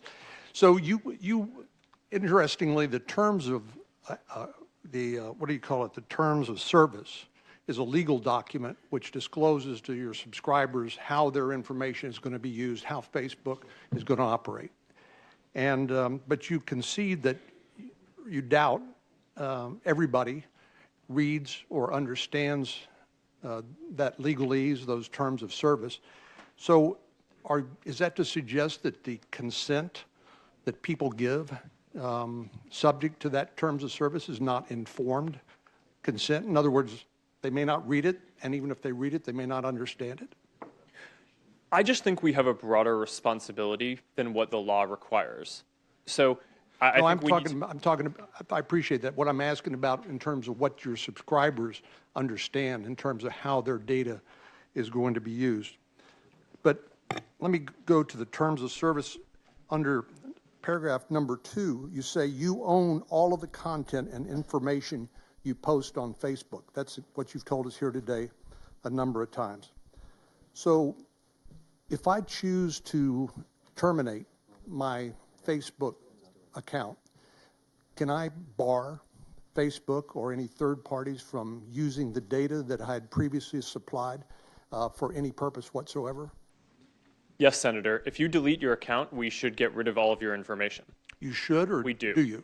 We do. How about third parties that you have contracted with to use some of that underlying information, perhaps to target advertising for themselves? You can't.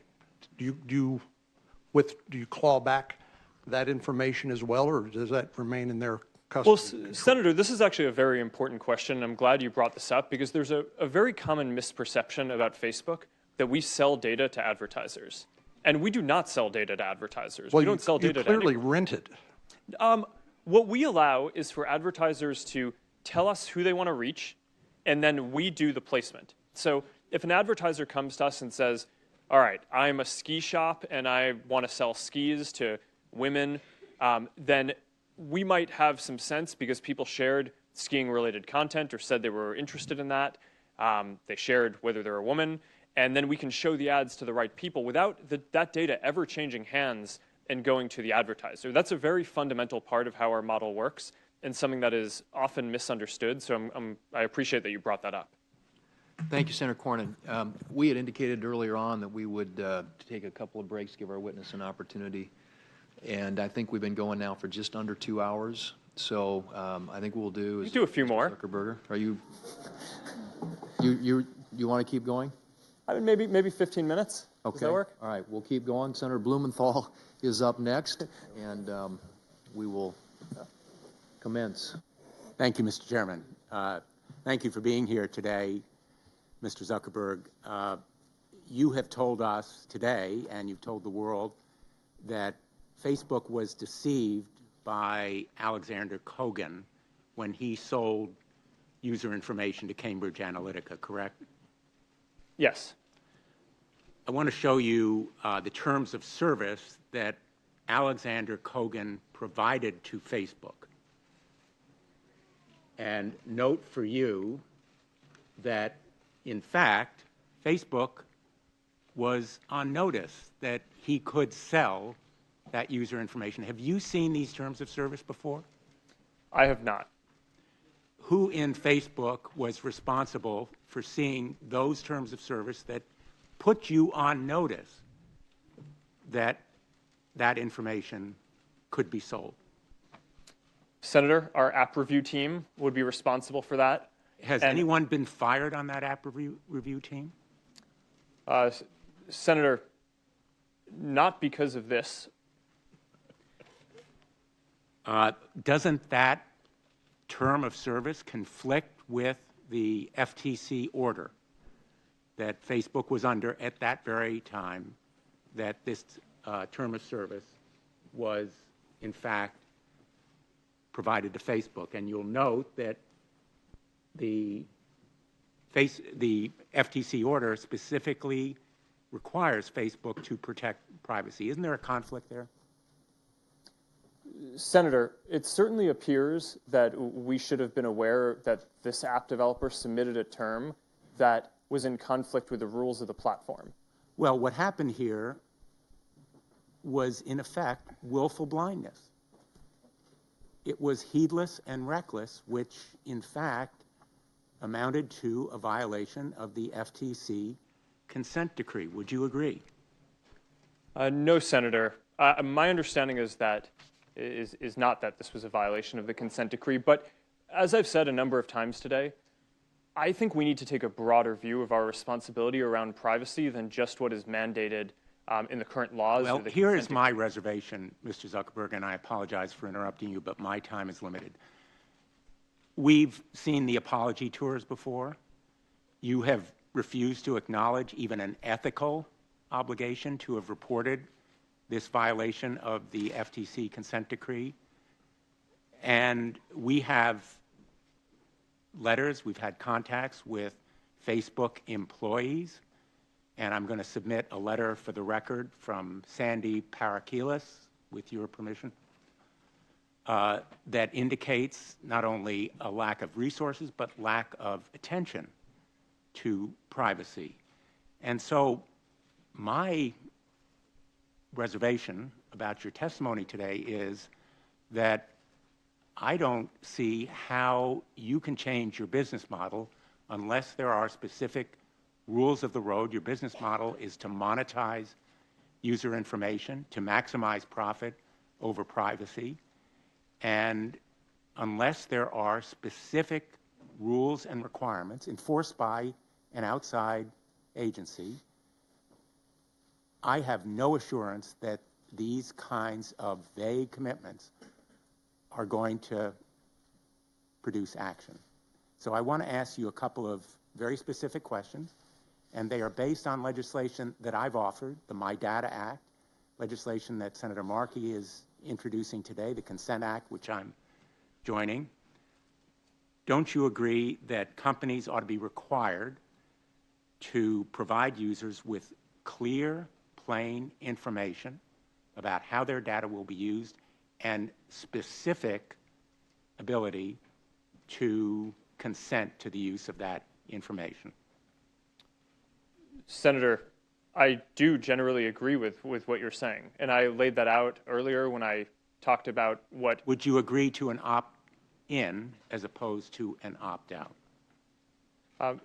Senator, I think that certainly makes sense to discuss, and I think the details around this matter a lot. Would you agree that users should be able to access all of their information? Senator, yes, of course. All of the information that you collect as a result of purchases from data brokers, as well as tracking them? Senator, we have already a download your information tool that allows people to see and to take out all of the information that they've put into Facebook or that Facebook knows about them. So yes, I agree with that. We already have that.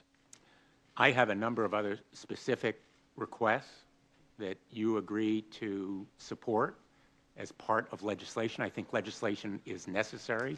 The rules of the road have to be the result of congressional action.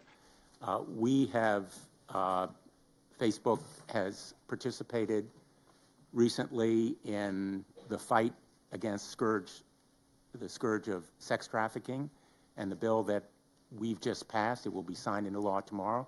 SESTA, the Stop Exploiting Sex Trafficking Act, was the result of our cooperation. I hope that we can cooperate on this kind of measure as well. Senator, I look forward to having my team work with you on this. Thank you, Senator Blumenthal. Senator Cruz. Thank you, Mr. Chairman. Mr. Zuckerberg, welcome. Thank you for being here. Mr. Zuckerberg, does Facebook consider itself a neutral public forum? Senator, we consider ourselves to be a platform for all ideas. let me ask the question again. Does Facebook consider itself to be a neutral public forum? And representatives of your company have given conflicting answers on this. Are you a First Amendment speaker expressing your views, or are you a neutral public forum allowing everyone to speak? Senator, here's how we think about this. I don't believe that there is certain content that clearly we do not allow, right? Hate speech, terrorist content, nudity, anything that makes people feel unsafe in the community. From that perspective, that's why we generally try to refer to what we do as a platform for all ideas. Let me try, just because the time is constrained. It's just a simple question. The predicate for Section 230 immunity under the CDA is that you are a neutral public forum. Do you consider yourself a neutral public forum, or are you engaged in political speech, which is your right under the First Amendment?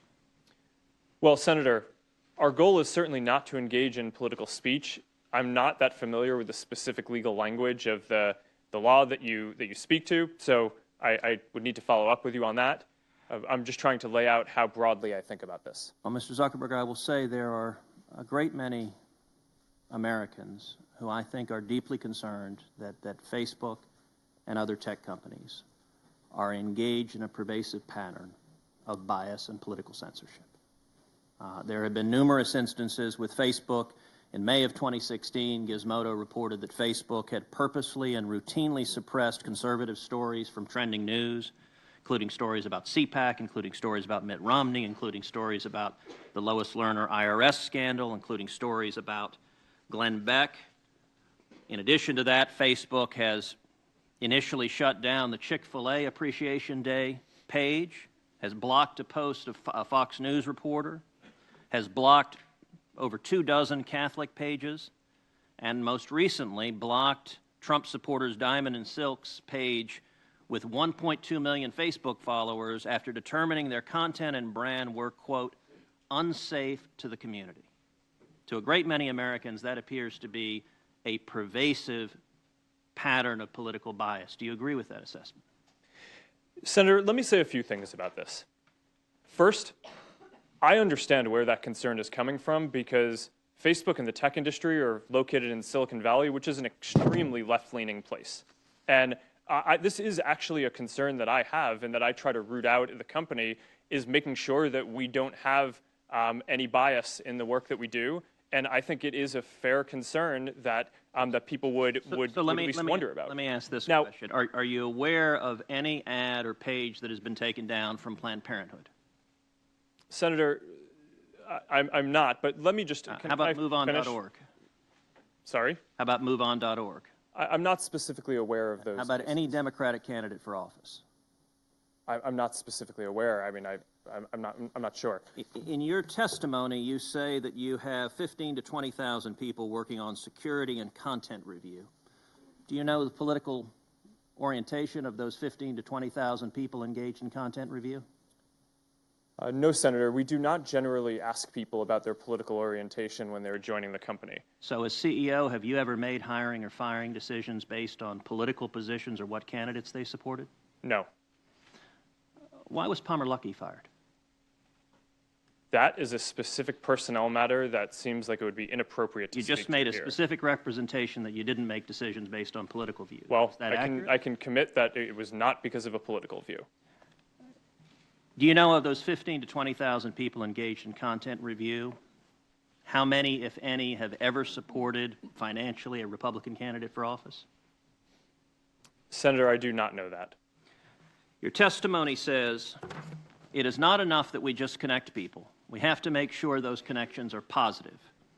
It says we have to make sure people aren't using their voice to hurt people or spread misinformation. We have a responsibility not just to build tools, to make sure those tools are used for good. Mr. Zuckerberg, do you feel it's your responsibility to assess users whether they are good and positive connections or ones that those 15,000 to 20,000 people deem unacceptable or deplorable? Senator, you're asking about me personally? Facebook. Senator, I think that there are a number of things that we would all agree are clearly bad. Foreign interference in our elections, terrorism, self-harm. I'm Those talking are about things. Censorship. Well, I think that you would probably agree that we should remove terrorist propaganda from the service. So that, I agree, I think is clearly bad activity that we want to get down. and we're generally proud of how well we do at that. Now, what I can say, and I do want to get this in before the end here, is that I am very committed to making sure that Facebook is a platform for all ideas. That is a very important founding principle of what we do. We're proud of the discourse and the different ideas that people can share on the service, and that is something that, as long as I'm running the company, I'm going to be committed to making sure is the case. Thank you. Thank you, Senator Cruz. Do you want to break now? Or you want to keep going? Sure. I mean, that was pretty good. So, all right. All right, we have Senator Whitehouse is up next, but if you want to take a 5-minute break right now, we have now been going a good 2 hours. So thank you. We'll recess for 5 minutes and reconvene.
You've been on both.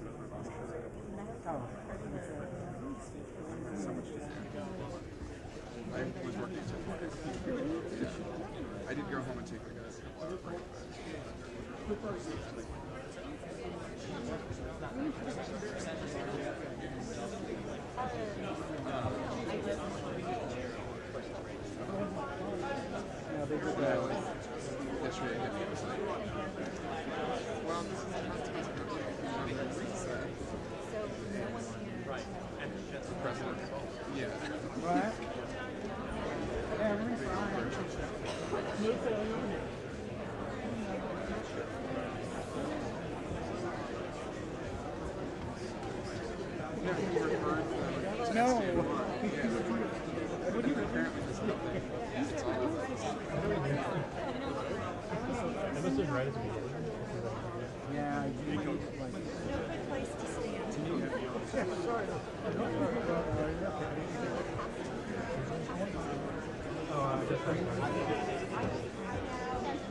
Sign on this, or this right now, where he's like, stuff on the days, like, we need to talk about X, Y, Z, because it's about to blow up in an hour. And she's like, yeah.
committee will come to order.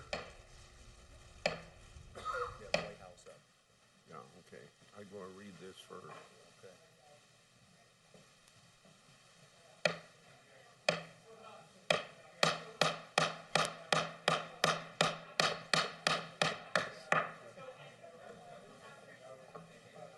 Before I call on Senator Whitehouse, Senator Feinstein asked permission to put letters and statements in the record, and without objection, they will be put in from the ACLU, the Electronic Privacy Information Center, the Association for Computing Machinery, Public Policy, and Public Knowledge.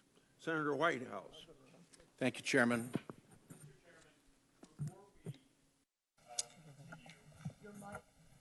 Thank you.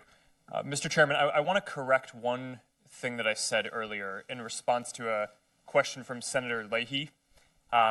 He had asked if why we didn't ban Cambridge Analytica at the time when we learned about them in 2015, and I answered that what my understanding was that they were not on the platform, were not a app developer or advertiser. When I went back and met with my team afterwards, they let me know that Cambridge Analytica actually did start as an advertiser later in 2015, so we could have, in theory, banned them then. We made a mistake by not doing so, but I just wanted to make sure that I updated that, and because I misspoke or got that wrong earlier. White House. Thank you, Chairman. Welcome back, Mr. Zuckerberg. On the subject of bans, I just wanted to explore a little bit what these bans mean. Obviously, Facebook has been done considerable reputational damage by its association with Alexander Kogan and with Cambridge Analytica, which is one of the reasons you're having this enjoyable afternoon with us. Your testimony says that Alexander Kogan's app has been banned. Has he also been banned? Yes, my understanding is he has. So if he were to open up another account under a name and you were able to find it out, that would be closed down. Senator, I believe we are preventing him from building any more apps. Does he have a Facebook account still? Senator, I believe the answer to that is no, but I can follow up with you afterwards. Okay. And with respect to Cambridge Analytica, your testimony is that first you required them to formally certify that they had deleted all improperly acquired data. Where did that formal certification take place? That sounds kind of like a quasi-official thing to formally certify. What did that entail? Senator, first, they sent us an email notice from their chief data officer telling us that they didn't have any of the data anymore, that they deleted it and weren't using it. And then later we followed up with, I believe, a full legal contract where they certified that they had deleted the data. In a legal contract? Yes, I believe so. Okay. And then you ultimately said that you have banned Cambridge Analytica. Who exactly is banned? What if they opened up Cranston, Rhode Island Analytica? Different corporate form, same enterprise. Would that enterprise also be banned? Senator, that is certainly the intent. Cambridge Analytica actually has a parent company, and we banned the parent company. And recently, we also banned a firm called AIQ, which I think is also associated with them. And if we find other firms that are associated with them, we will block them from the platform as well. Are individual principals, PALS principals of the firm also banned? Senator, my understanding is we're blocking them from doing business on the platform, but I do not believe that we're blocking people's personal accounts. Okay. Can any customer amend your terms of service? Or is the terms of service a take it or leave it proposition for the average customer? Senator, I think the terms of service are what they are, but the service is really defined by people because you get to choose what information you share, and the whole service is about which friends you connect to, which people you choose to connect to. My question would relate to Senator Graham held up that big fat document. It's easy to put a lot of things buried in a document that then later turn out to be of consequence. And all I wanted to establish with you is that that document that Senator Graham held up, that is not a negotiable thing with individual customers. That is a take it or leave it proposition for your customers to sign up to or not use the service. Senator, that's right on the terms of service, although we offer a lot of controls so people can configure the experience how they want. So last question on a different subject having to do with the authorization process that you are undertaking for entities that are putting up political content or so-called issue ad content. You've said that they all have to go through an authorization process before they do it. You said here, we will be verifying the identity. How do you look behind a shell corporation and find who's really behind it through your authorization process? Well, step back. Do you need to look behind shell corporations in order to find out who is really behind the content that's being posted? And if you may need to look behind a shell corporation, how will you go about doing that? How will you get back to the true, what lawyers would call beneficial owner of the site that is putting out the political material? Senator, are you referring to the verification of political and issue ads? Yes. And before that, political ads, yes. Yes. So what we're going to do is require a valid government identity, and we're going to verify the location. So we're going to do that so that way someone sitting in Russia, for example, couldn't say that they're in America and therefore able to run an election ad. But if they were running through a corporation domiciled in Delaware, you wouldn't know that they were actually a Russian owner. Senator, that's correct. Okay, thank you. My time has expired, and I appreciate the courtesy of the chair for the extra seconds. Thank you, Mr. Zuckerberg. Thank you, Mr. Chairman. Mr. Zuckerberg, I wanted to follow up on a statement that you made shortly before the break just a few minutes ago. You said that there are some categories of speech, some types of content that Facebook would never want to have any part of, and it takes active steps to avoid disseminating, including hate speech, nudity, racist speech. I assume you also meant terrorist acts, threats of physical violence, things like that. Beyond that, would you agree that Facebook ought not be putting its thumb on the scale with regard to the content of speech, assuming it fits out of one of those categories that's prohibited? Senator, yes. There are generally two categories of content that we're very worried about. One are things that could cause real-world harm. So terrorism certainly fits into that. Self-harm fits into that. I would consider election interference to fit into that. And those are the types of things that I don't really consider there to be much discussion around whether those are good or bad topics. Yeah, and I'm not disputing that. What I'm asking is, once you get beyond those categories of things that are prohibited and should be,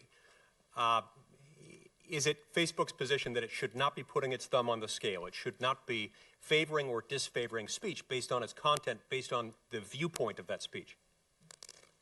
Senator, in general, that's our position. One of the things that is really important, though, is that in order to create a service where everyone has a voice, we also need to make sure that people aren't bullied or basically intimidated or the environment feels unsafe for them. Okay.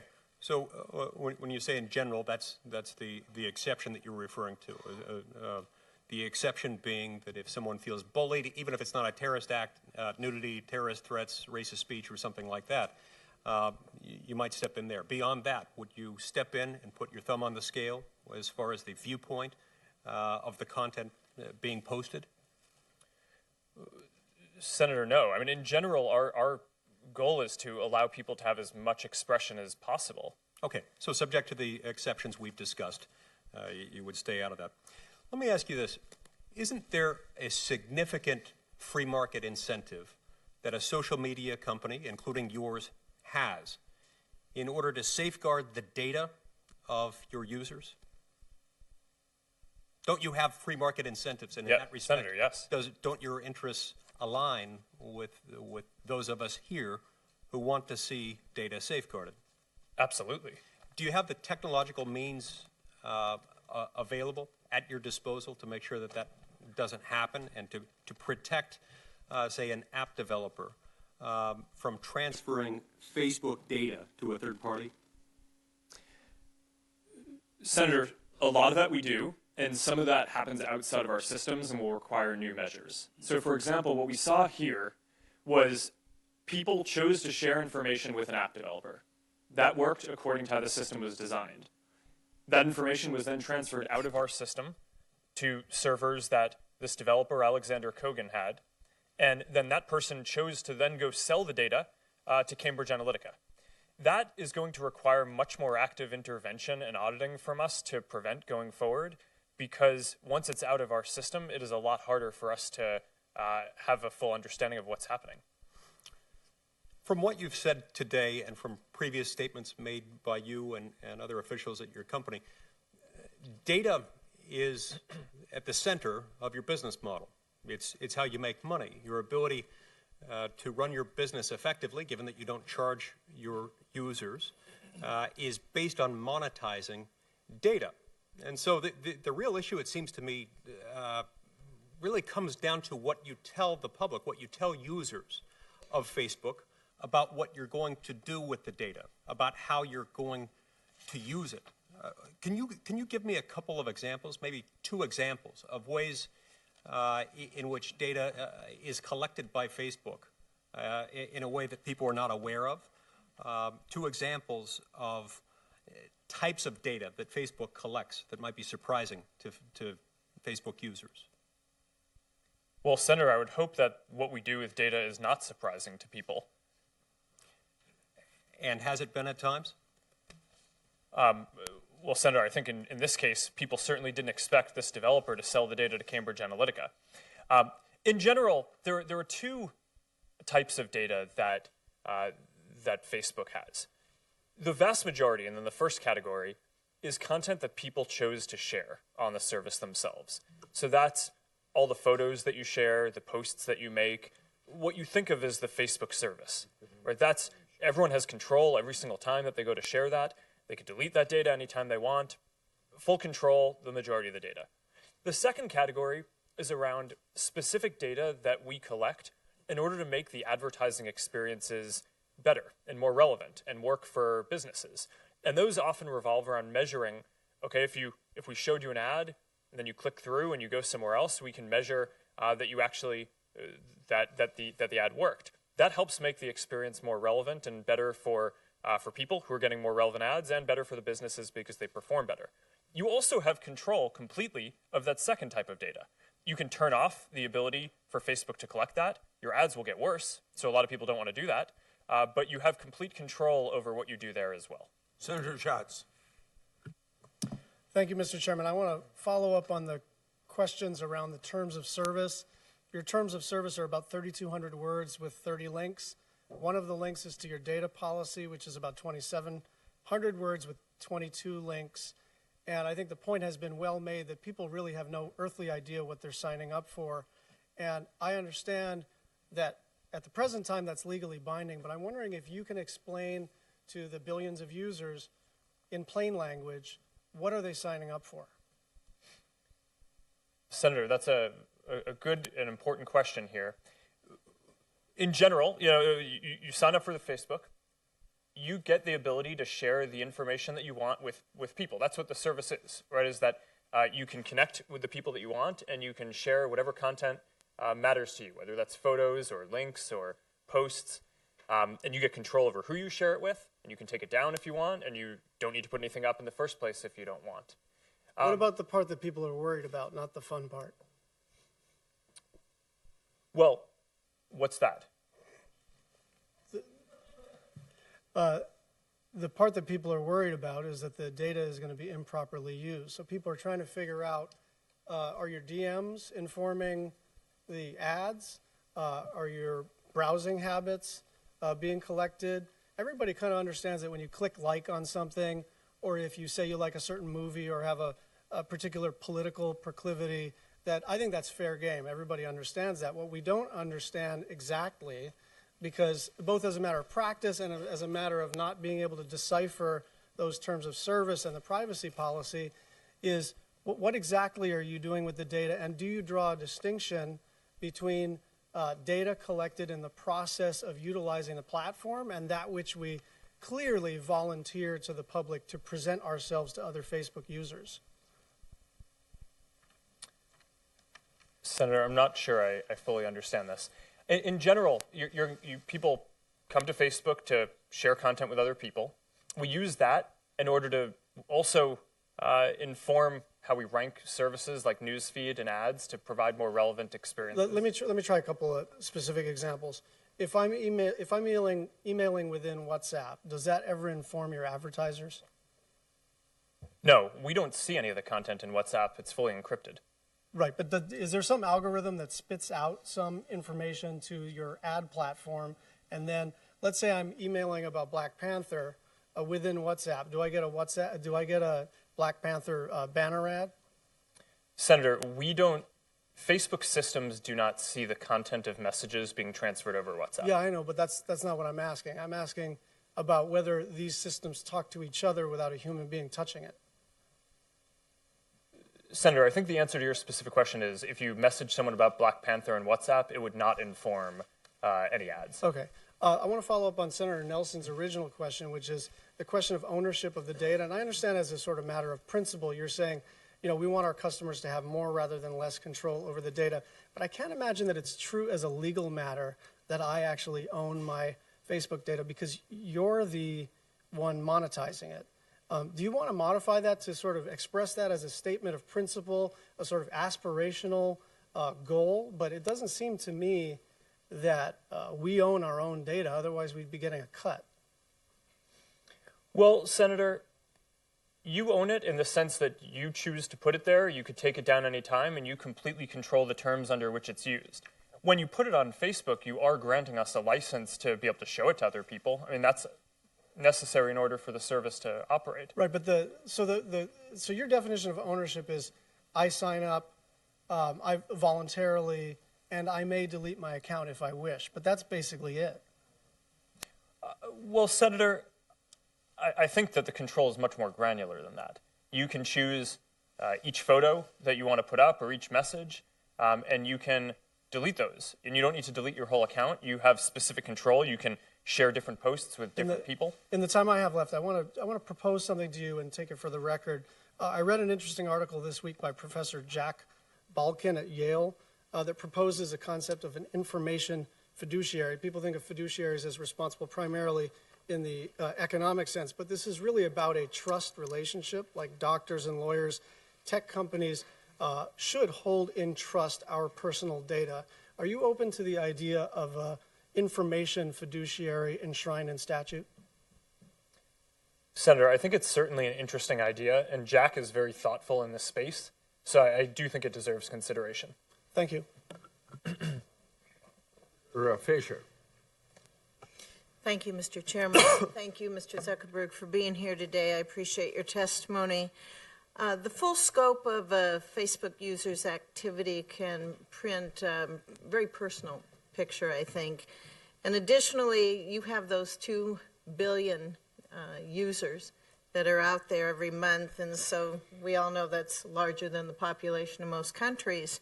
So how many data categories do you store, does Facebook store, on the categories that you collect?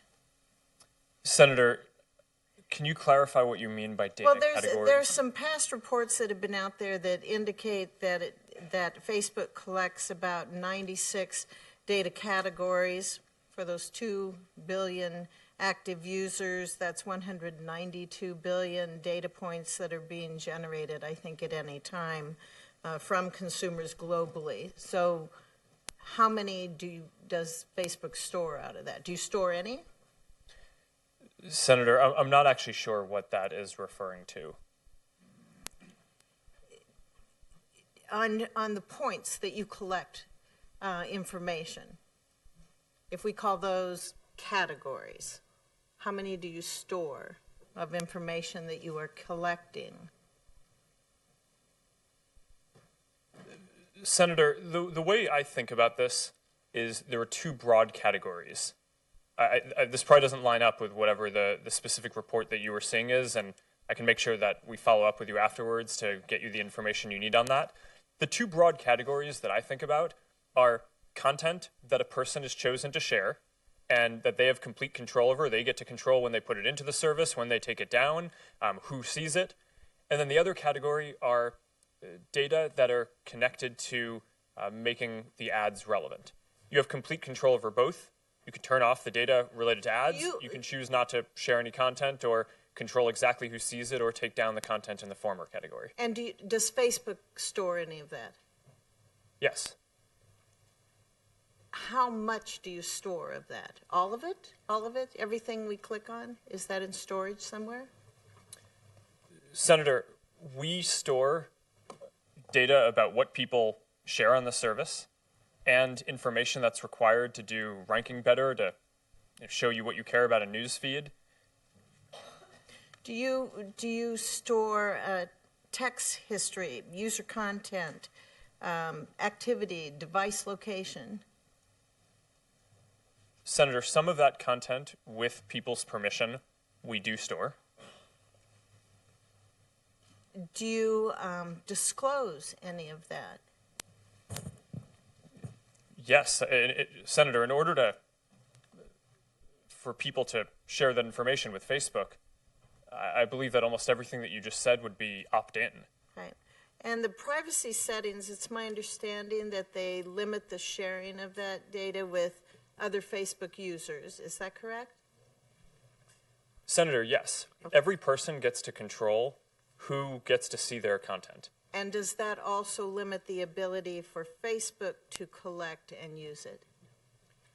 Senator, yes, there are controls that determine what Facebook can do as well. So, for example, people have a control about face recognition. If people don't want us to be able to help identify when they're in photos that their friends upload, then they can turn that off. Right. And then we won't store that kind of template for them. And there was some action taken by the FTC in 2011.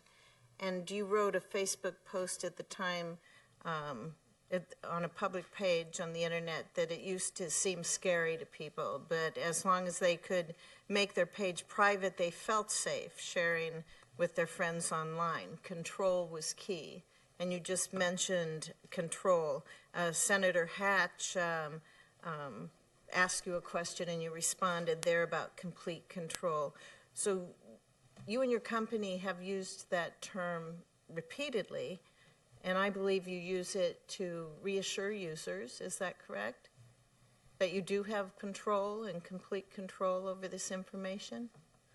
Well, Senator, this is how the service works. The core thing that Facebook is, and all of our services, WhatsApp, right, Instagram, Messenger. So is this then a question of Facebook is about feeling safe, or are users actually safe? Is Facebook being safe? Senator, I think Facebook is safe. I use it, and my family use it, and all the people I love and care about use it all the time. These controls are not just to make people feel safe, it's actually what people want in the product. The reality is that when you, just think about how you use this yourself. You don't want to share, like you take a photo, you're not going to always send that to the same people. Sometimes you're going to want to text it to one person. Sometimes you might send it to a group. I bet you have a page. You'll probably want to put some stuff out there publicly so you can communicate with your constituents. There are all these different groups of people that someone might want to connect with, and those controls are very important in practice for the operation of the service, not just to build trust, although I think that providing people with control also does that, but actually in order to make it so that people can fulfill their goals with the service. Senator Combs. Thank you. Thank you, Chairman Grassley. Thank you, Mr. Zuckerberg, for joining us today. I think the whole reason we're having this hearing is because of a tension between two basic principles you've laid out. First, you've said about the data that users post on Facebook, you control and own the data that you put on Facebook. You've said some very positive, optimistic things about privacy and data ownership. But it's also the reality that Facebook is a for-profit entity that generated $40 billion in ad revenue last year by targeting ads. In fact, Facebook claims that advertising makes it easy to find the right people, capture their attention, and get results, and you recognize that an ad-supported service is, as you said earlier today, best aligned with your mission and values. But the reality is there's a lot of examples where ad targeting has led to results that I think we would all disagree with or dislike or would concern us. You've already admitted that Facebook's own ad tools allowed Russians to target users, voters, based on racist or anti-Muslim or anti-immigrant views, and that may have played a significant role in an election here in the United States. Just today, Time magazine posted a story saying that wildlife traffickers are continuing to use Facebook tools to advertise illegal sales of protected animal parts. And I am left questioning whether your ad targeting tools would allow other concerning practices like diet pill manufacturers targeting teenagers who are struggling with their weight, or allowing a liquor distributor to target alcoholics, or a gambling organization to target those with gambling problems. I'll give you one concrete example I'm sure you're familiar with. ProPublica back in 2016 highlighted that Facebook lets advertisers exclude users by race in real estate advertising. There was a way that you could say that this particular ad, I only want to be seen by white folks, not by people of color, and that clearly violates fair housing laws and our basic sense of fairness in the United States. And you promptly announced that that was a bad idea, you were going to change the tools, and that you would build a new system to spot and reject discriminatory ads that violate our commitment to fair housing. And yet a year later, a follow-up story by ProPublica said that those changes hadn't fully been made, and it was still possible to target housing advertisement in a way that was racially discriminatory. And my concern is that this practice of making bold and engaging promises about changes in practices and then the reality of how Facebook has operated in the real world are in persistent tension. Several different senators have asked earlier today about the 2011 FTC consent decree that required Facebook to better protect users' privacy. And there are a whole series of examples where there have been things brought to your attention, where Facebook has apologized and has said we're going to change our practices and our policies, and yet there doesn't seem to have been as much follow-up as would be called for. At the end of the day, policies aren't worth the paper they're written on if Facebook doesn't enforce them. And I'll close with a question that's really rooted in an experience I had today as an avid Facebook user. I woke up this morning and was notified by a whole group of friends across the country asking if I had a new family or if there was a fake Facebook post of Chris Coons. I went to the one they suggested. It had a different middle initial than mine. And there's my picture with Senator Dan Sullivan's family. Same schools I went to, but a whole lot of Russian friends. Dan Sullivan's got a very attractive family, by the way. And keep that for the record there, Mr. Chairman.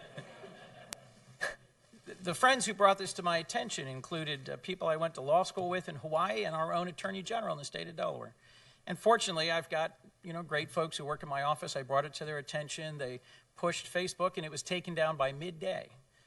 But I'm left worried about what happens to Delawareans who don't have these resources. It's still possible to find Russian trolls operating on the platform. Hate groups thrive in some areas of Facebook, even though your policies prohibit hate speech and you've taken strong steps against extremism and terrorists. But is a Delawarean who's not in the Senate going to get the same sort of quick response? I've already gotten input from other friends who say they've had trouble getting a positive response when they've brought to Facebook's attention a page that's, frankly, clearly violative of your basic principles. My core question is, isn't it Facebook's job to better protect its users? And why do you shift the burden to users to flag inappropriate content and make sure it's taken down? Senator, there are a number of important points in there, and I think it's clear that this is an area, content policy enforcement, that we need to do a lot better on over time. The history of how we got here is we started off in my dorm room with not a lot of resources and not having the AI technology to be able to proactively identify a lot of this stuff. So just because of the sheer volume of content, the main way that this works today is that people report things to us, and then we have our team review that. And as I said before, by the end of this year, we're going to have more than 20,000 people at the company working on security and content review because this is important. Over time, we're going to shift increasingly to a method where more of this content is flagged upfront by AI tools that we develop. We've prioritized the most important types of content that we can build AI tools for today, like terror-related content, where I mentioned earlier that our systems that we deploy, I think we're taking down 99% of the ISIS and Al-Qaeda related content that we take down before a person even flags them to us. If we fast forward 5 or 10 years, I think we're going to have more AI technology that can do that in more areas. And I think we need to get there as soon as possible, which is why we're investing in that. I couldn't agree more. I just think we can't wait 5 years to get housing discrimination and personally offensive material out of Facebook. Thank you, I agree. Chairman. Senator Sass. Thank you, Mr. Chairman. Mr. Zuckerberg, thanks for being here. At current pace, you're due to be done with first round of questioning by about 1 a.m., so congratulations. I like Chris Coons a lot, with his own family or with Dan Sullivan's family. Both are great photos. But I want to ask a similar set of questions from the other side, maybe. I think the conceptual line between mere tech company, mere tools, and an actual content company, I think it's really hard. I think you guys have a hard challenge. I think regulation over time will have a hard challenge.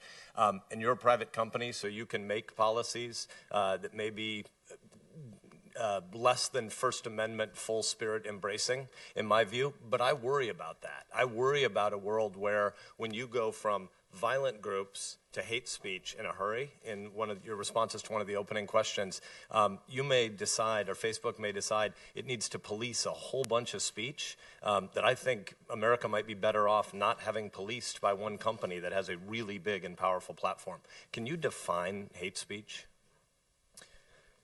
Senator, I think that this is a really hard question, and I think it's one of the reasons why we struggle with it. There are certain definitions that we have around calling for violence or let's just agree on that. If somebody's calling for violence, that shouldn't be there. I'm worried about the psychological categories around speech. You used language of safety and protection earlier. We see this happening on college campuses all across the country. It's dangerous. 40% of Americans under age 35 tell pollsters they think the First Amendment is dangerous because you might use your freedom to say something that hurts somebody else's feelings. Guess what? There are some really passionately held views about the abortion issue on this panel today. Can you imagine a world where you might decide that pro-lifers are prohibited from speaking about their abortion views on your content, on your platform? I certainly would not want that to be the case.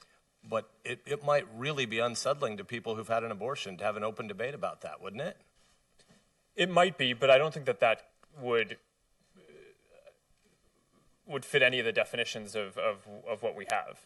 But I do generally agree with the point that you're making, which is as we're able to technologically shift towards especially having AI proactively look at content, I think that that's going to create massive questions for society about what obligations we want to require companies to fulfill. And I do think that that's a question that we need to struggle with as a country, because I know other countries are, and they're putting laws in place. And I think that America needs to figure out and create the set of principles that we want American companies to operate under. Thanks. I wouldn't want you to leave here today and think there's sort of a unified view in the Congress that you should be moving toward policing more and more and more speech. I think violence has no place on your platform. Sex traffickers and human traffickers have no place on your platform. But vigorous debates, adults need to engage in vigorous debates. I have only a little less than 2 minutes left, so I want to shift gears a little bit. But that was about adults. You're a dad. I'd like to talk a little bit about social media addiction. You started your comments today by talking about how Facebook is and was founded as an optimistic company. You and I have had conversations separate from here. I don't want to put words in your mouth, but I think as you've aged, you might be a little bit less idealistic and optimistic than you were when you started Facebook. As a dad, do you worry about social media addiction as a problem for America's teens? Well, my hope is that we can be idealistic but have a broad view of our responsibility. To your point about teens, this is certainly something that I think any parent thinks about, is how much do you want your kids using technology? At Facebook specifically, I view our responsibility as not just building services that people like, but building services that are good for people and good for society as well. So we study a lot of effects of well-being of our tools and broader technology. And like any tool, there are good and bad uses of it. What we find in general is that if you're using social media in order to build relationships, right? So you're sharing content with friends, you're interacting, then that is associated with all of the long-term measures of well-being that you would intuitively think of. Long-term health, long-term happiness, long-term feeling connected, feeling less lonely. But if you're using the internet and social media primarily to just passively consume content and you're not engaging with other people, then it doesn't have those positive effects and it could be negative. We're almost at time, so I want to ask you one more. Do social media companies hire consulting firms to help them figure out how to get more dopamine feedback loops so that people don't want to leave the platform? No, Senator, that's not how we talk about this or how we set up our product teams. We want our products to be valuable to people, and if they're valuable, then people choose to use them. Are you aware of other social media companies that do hire such consultants? Not sitting here today. Thanks. Senator Markey. Thank you, Mr. Chairman. In response to Senator Blumenthal's pointed questions, you refused to answer whether Facebook should be required by law to obtain clear permission from users before selling or sharing their personal information. So I'm going to ask it one more time.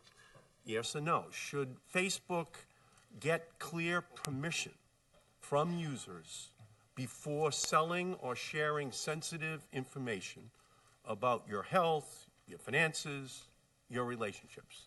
Should you have to get their permission? That's essentially the consent decree with the Federal Trade Commission that you signed in 2011. Should you have to get permission? Should the consumer have to opt in? Senator, we do require permission to use the system and to put information in there and for all the uses of it. I want to be clear, we don't sell information. So regardless of whether we could get permission to do that, that's just not a thing that we're going to go do. So would you support legislation? I have a bill, Senator Blumenthal referred to it, the Consent Act, that would just put on the books a law that said that Facebook and any other company that gathers information about Americans has to get their permission, their affirmative permission, before it can be reused for other purposes. Would you support that legislation to make it a national standard for not just Facebook, but for all the other companies out there, some of them bad actors? Would you support that legislation?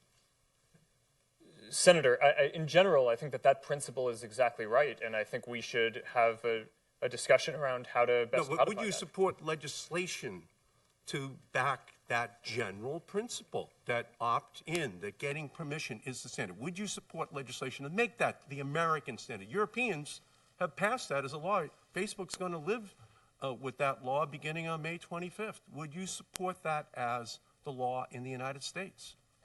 Senator, as a principle, yes, I would. I think the details matter a lot. Right, but assuming that we work out the details, you do support opt-in as the standard, getting permission affirmatively as the standard for the United States.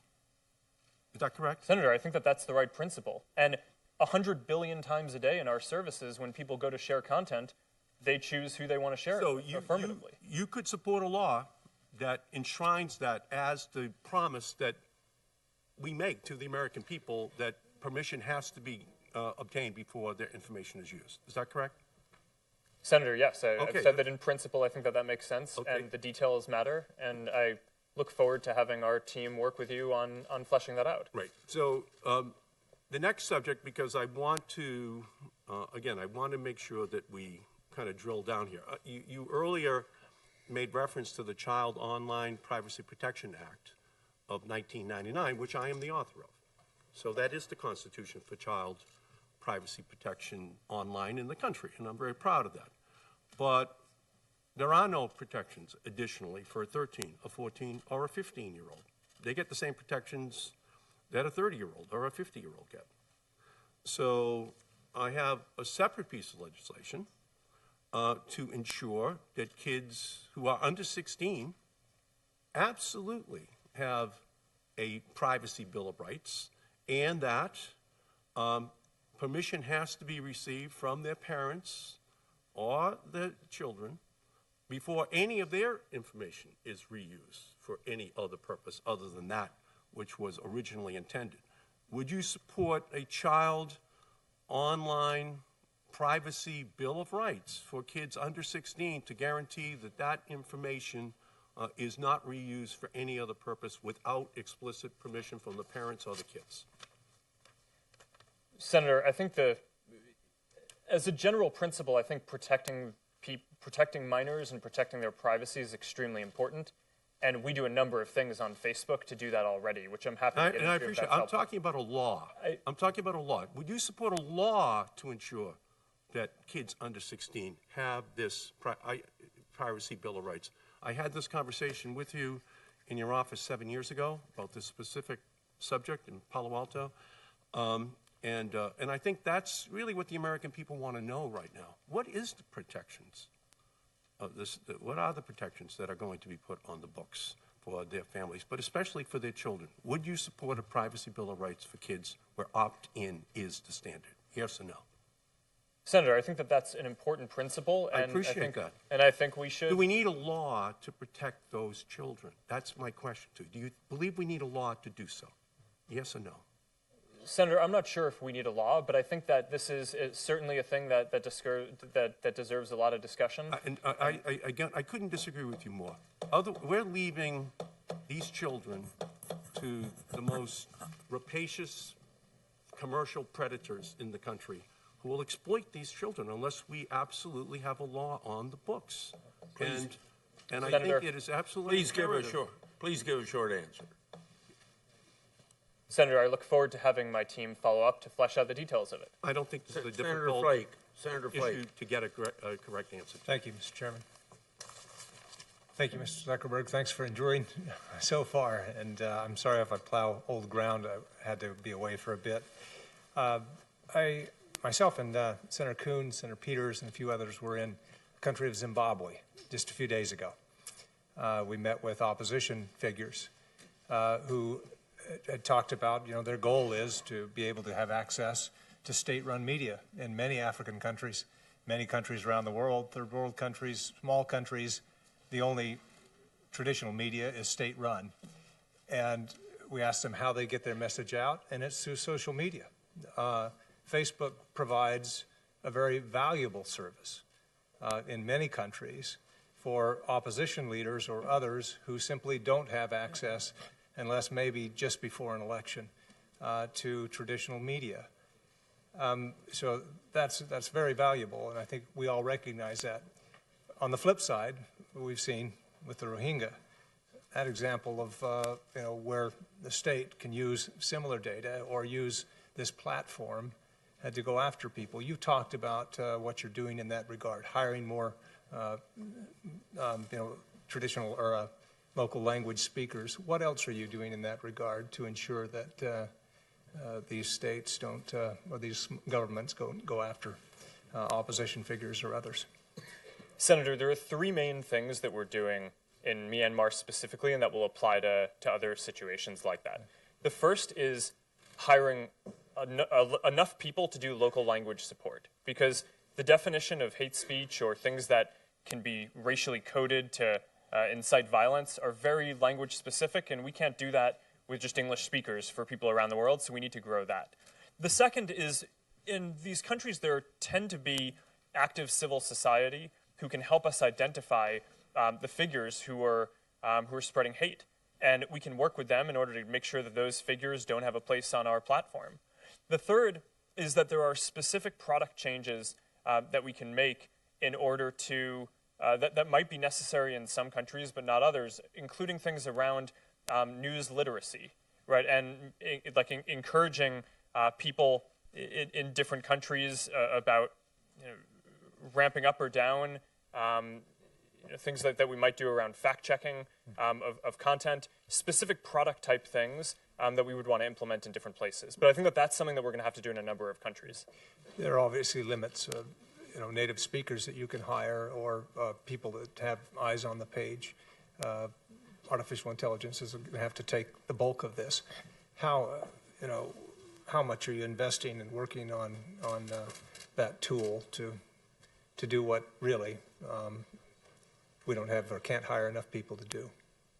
Senator, I think you're absolutely right that over the long term, building AI tools is going to be the scalable way to identify and root out most of this harmful content. We're investing a lot in doing that, as well as scaling up the number of people who are doing content review. One of the things I've mentioned is in this year, or in the last year, we've basically doubled the number of people doing security and content review. We're going to have more than 20,000 people working on security and content review by the end of this year. So it's going to be continuing to grow the people who are doing review in these places with building AI tools, which we're working as quickly as we can on that, but some of this stuff is just hard. That, I think, is going to help us get to a better place on eliminating more of this harmful content. Thank you. You've talked some about this, I know. Do you believe that Russian and or Chinese governments have harvested Facebook data and have detailed data sets on Facebook users? Has your forensic analysis shown you who else other than Cambridge Analytica downloaded this kind of data? Senator, we have kicked off an investigation of every app that had access to a large amount of people's data before we locked down the platform in 2014. That's underway. I imagine we'll find some things, and we are committed to telling the people who are affected when we do. I don't think sitting here today that we have specific knowledge of other efforts by those nation states, but in general, we assume that a number of countries are trying to abuse our systems. All right. Thank you. Thank you, Mr. Chairman. Person is Senator Hirano. Thank you, Mr. Chairman. Mr. Zuckerberg, the U.S. Immigration and Customs Enforcement has proposed a new extreme vetting initiative, which they have renamed Visa Lifecycle Vetting. That sounds less scary.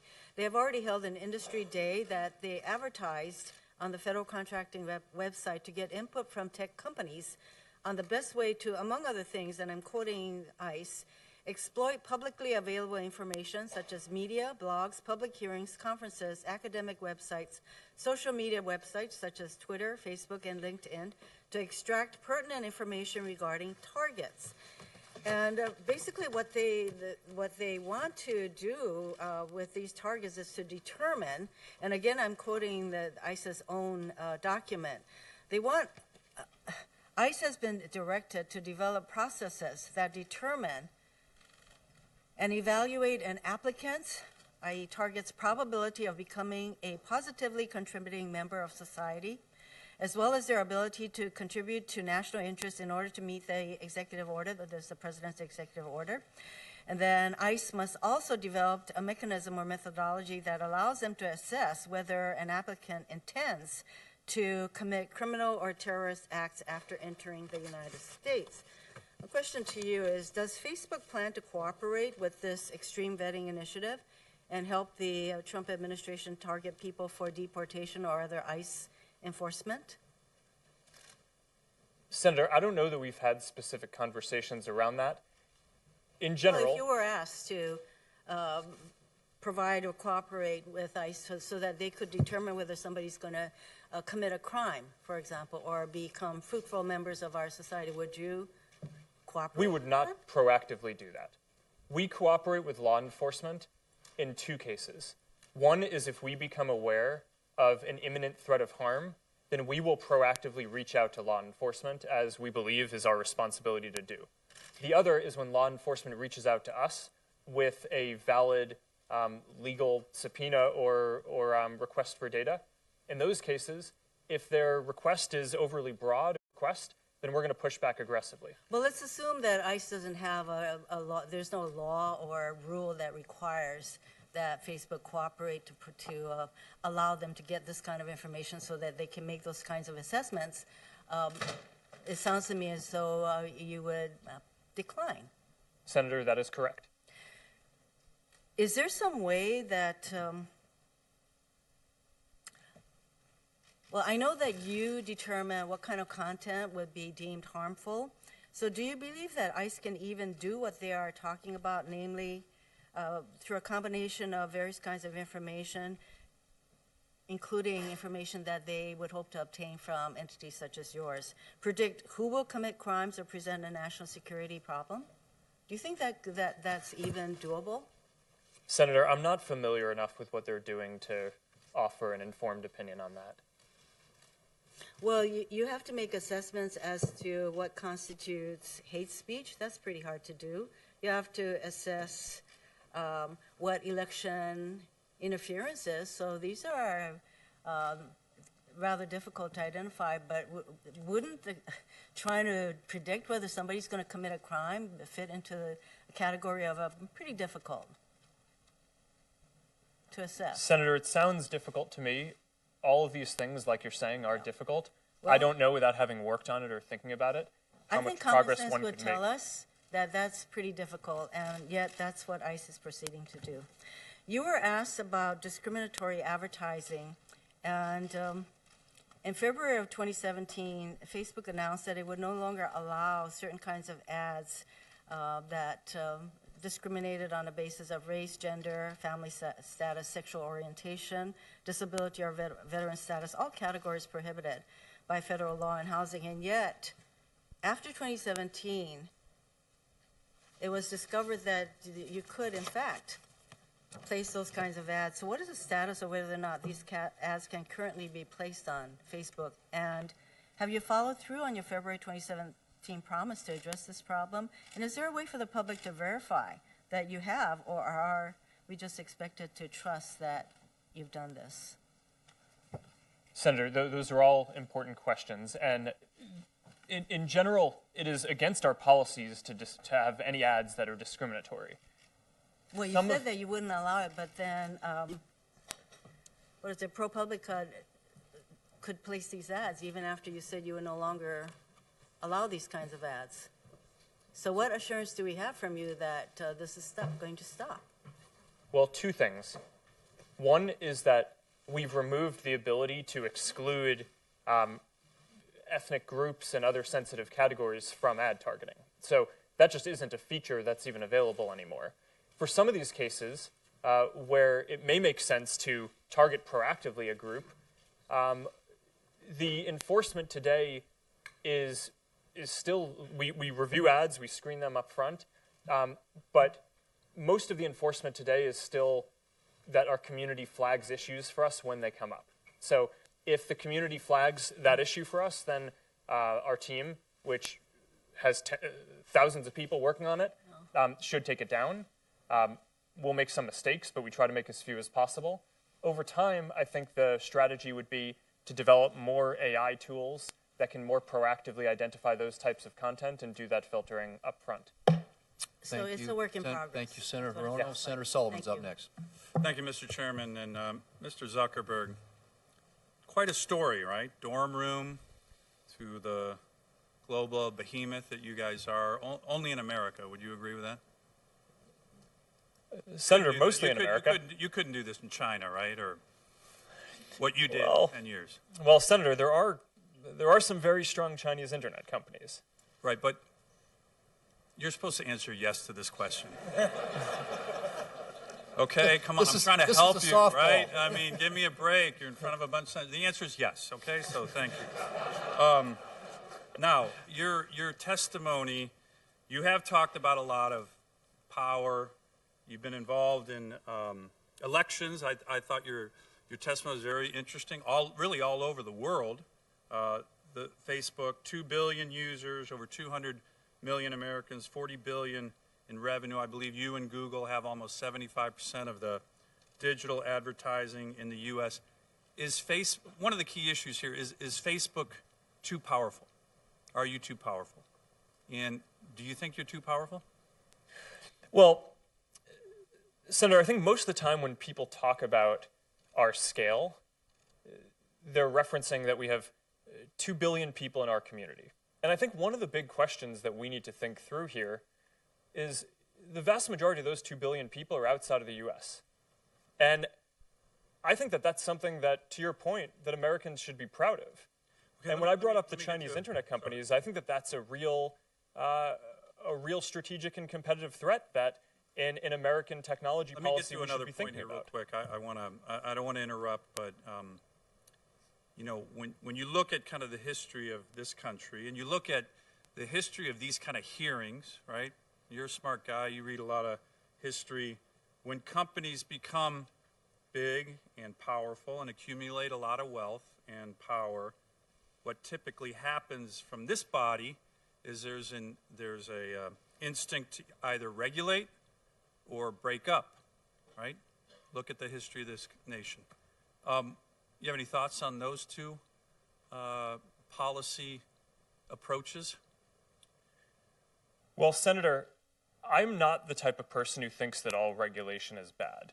So I think the internet is becoming increasingly important in people's lives, and I think we need to have a full conversation about what is the right regulation, not whether it should be or shouldn't be. Let me talk about the tension there, because I think it's a good point, and I appreciate you mentioning that. You know, one of my worries on regulation, again, with a company of your size, you're saying, hey, we might be interested in being regulated, but as you know, regulations can also cement the dominant power. So what do I mean by that? You know, you have a lot of lobbyists. I think every lobbyist in town is involved in this hearing in some way or another, a lot of powerful interests. You look at what happened with Dodd-Frank. That was supposed to be aimed at the big banks. The regulations ended up empowering the big banks and keeping the small banks down. Do you think that that's a risk, given your influence, that if we regulate, we're actually going to regulate into you into a position of cemented authority, when one of my biggest concerns about what you guys are doing is that the next Facebook, which we all want, the guy in the dorm room, we all want that to start it, that you are becoming so dominant that we're not able to have that next Facebook. What are your views on that? Well, Senator, I agree with the point that when you're thinking through regulation across all industries, you need to be careful that it doesn't cement in the current companies that are winning. But would you try to do that? Isn't that the normal inclination of a company to say, hey, I'm going to hire the best guys in town and I'm going to cement in an advantage? You wouldn't do that if we were regulating you?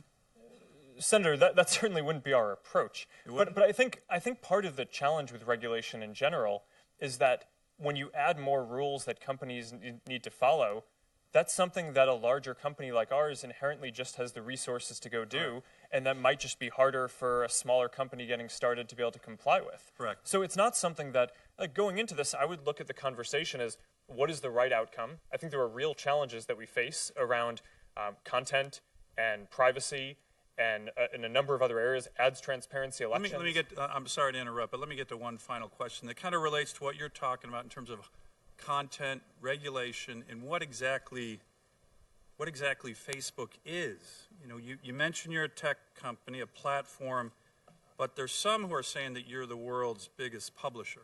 I think about 140 million Americans get their news from Facebook, and when you talk to when you mentioned to Senator Cornyn, you said you are responsible for your content. So which are you? Are you a tech company, or are you the world's largest publisher? Because I think that goes to a really important question on what form of regulation or government action, if any, we would take. Senator, this is a really big question. I view us as a tech company because the primary thing that we do is build technology and products. But you said you're responsible for your content, which makes exactly. you kind of a publisher, right? Well, I agree that we're responsible for the content, but we don't produce the content. I think that when people ask us if we're a media company or a publisher, my understanding of what the heart of what they're really getting at is, do we feel a responsibility for the content on our platform? The answer to that, I think, is clearly yes. But I don't think that that's incompatible with fundamentally at our core being a technology company where the main thing that we do is have engineers and build products. Thank you, Senator Sullivan. Senator Udall. Thank you, Mr. Chairman, and thank you very much, Mr. Zuckerberg, for being here today. You spoke very idealistically about your company, and you talked about the strong values, and you said you wanted to be a positive force in the community and the world. And you were hijacked by Cambridge Analytica for political purposes. Are you angry about that? Absolutely. And you're determined and I assume you want changes made in the law. That's what you've talked about today. Senator, the most important thing that I care about right now is making sure that no one interferes in the various 2018 elections around the world. We have an extremely important U.S. midterm. We have major elections in India, Brazil, Mexico, Pakistan, Hungary coming up. And we're going to take a number of measures, from building and deploying new AI tools that take down fake news, to growing our security team to more than 20,000 people, to making it so that we verify every advertiser who's doing political and issue ads, to make sure that that kind of interference that the Russians were able to do in 2016 is going to be much harder for anyone to pull off in the future. And I think you've said earlier that you support the Honest Ads Act, and so I assume that means you want changes in the law in order to effectuate exactly what you talked about. Senator, yes, we support the Honest Ads Act. And so we're implementing it. Are you going to come back up here and be a strong advocate to see that that law is passed?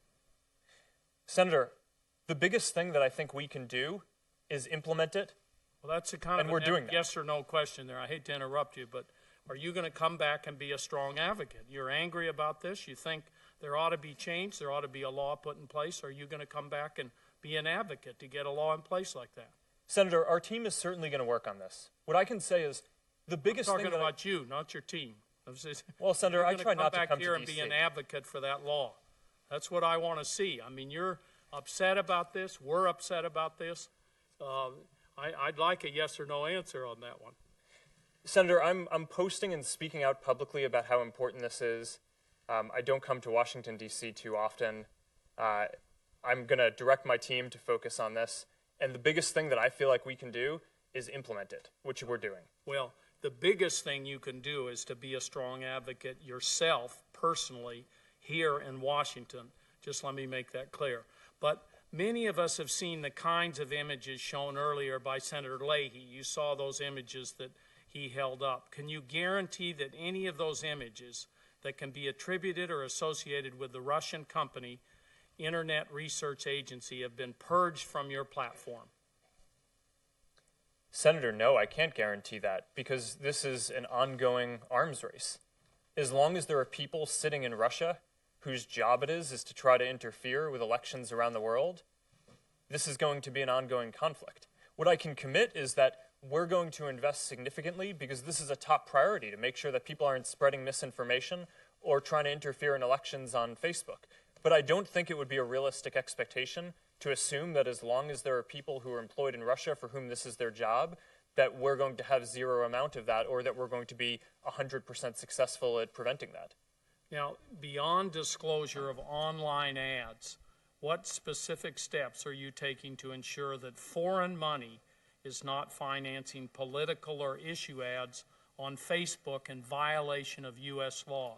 Just because someone submits a disclosure that says paid for by some 501c3 or PAC, if that group has no real person in the U.S., how can we ensure it is not foreign interference?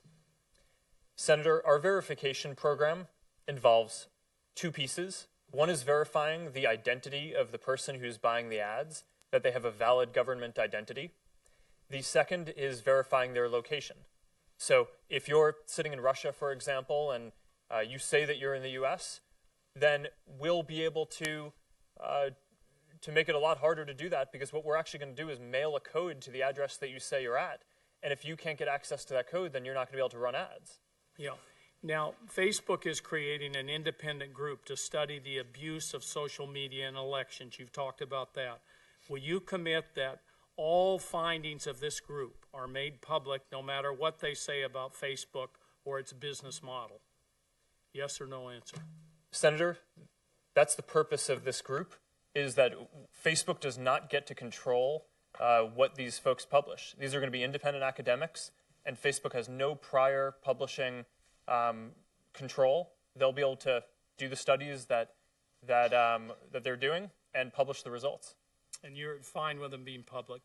And what's the timing on getting those out? Senator, we're kicking off the research now. Our goal is to focus on both providing ideas for preventing interference in 2018 and beyond, and also for holding us accountable to making sure that the measures that we put in place are successful in doing that. So I would hope that we will start to see the first results later this year. Thank you, Mr. Chairman. Thank you, Senator Udall. Senator Moran is up next, and I would just say again, for the benefit of those who are here, that after a couple of more questioners, we'll probably give the witness another short break. Thank you. We're getting about almost 2/3 through the list of members who are here to ask questions. Senator Moran. Mr. Chairman, thank you. Mr. Zuckerberg, thank you for your, I'm over here. Thank you for your testimony and thank you for your presence here today. On March the 26th of this year, the FTC confirmed that it was investigating Facebook to determine whether its privacy practices violated the FTC Act or the consent order that Facebook entered into with the agency in 2011. I chair the Commerce Committee subcommittee that has jurisdiction over the Federal Trade Commission. I remain interested in Facebook's assertion that it rejects any suggestion of violating that consent order. Part 2 of that consent order requires that Facebook, quote, clearly and prominently display notice and obtain users' affirmative consent before sharing their information with, quote, any third party. My question is, how does the case of approximately 87 million Facebook friends having their data shared with a third party due to the consent of only 300,000 consenting users not violate that agreement? Well, Senator, like I said earlier, I mean, our view is that we believe that we are in compliance with the consent order, but I think that we have a broader responsibility to protect people's privacy even beyond that. And in this specific case, the way that the platform worked, or that you could sign into an app and bring some of your information and some of your friends' information, is how we explained it would work. People had settings to that effect. We explained and they consented to it working that way. And the system basically worked as it was designed. The issue is that we designed the system in a way that wasn't good. And now we, starting in 2014, have changed the design of the system so that way it just massively restricts the amount of data access that a developer can get. Going forward, I'm sorry, the 300,000 people, they were treated in a way that it was appropriate. They consented, but you're not suggesting that the friends consented. Senator, I believe that we rolled out this developer platform and that we explained to people how it worked and that they did consent to it.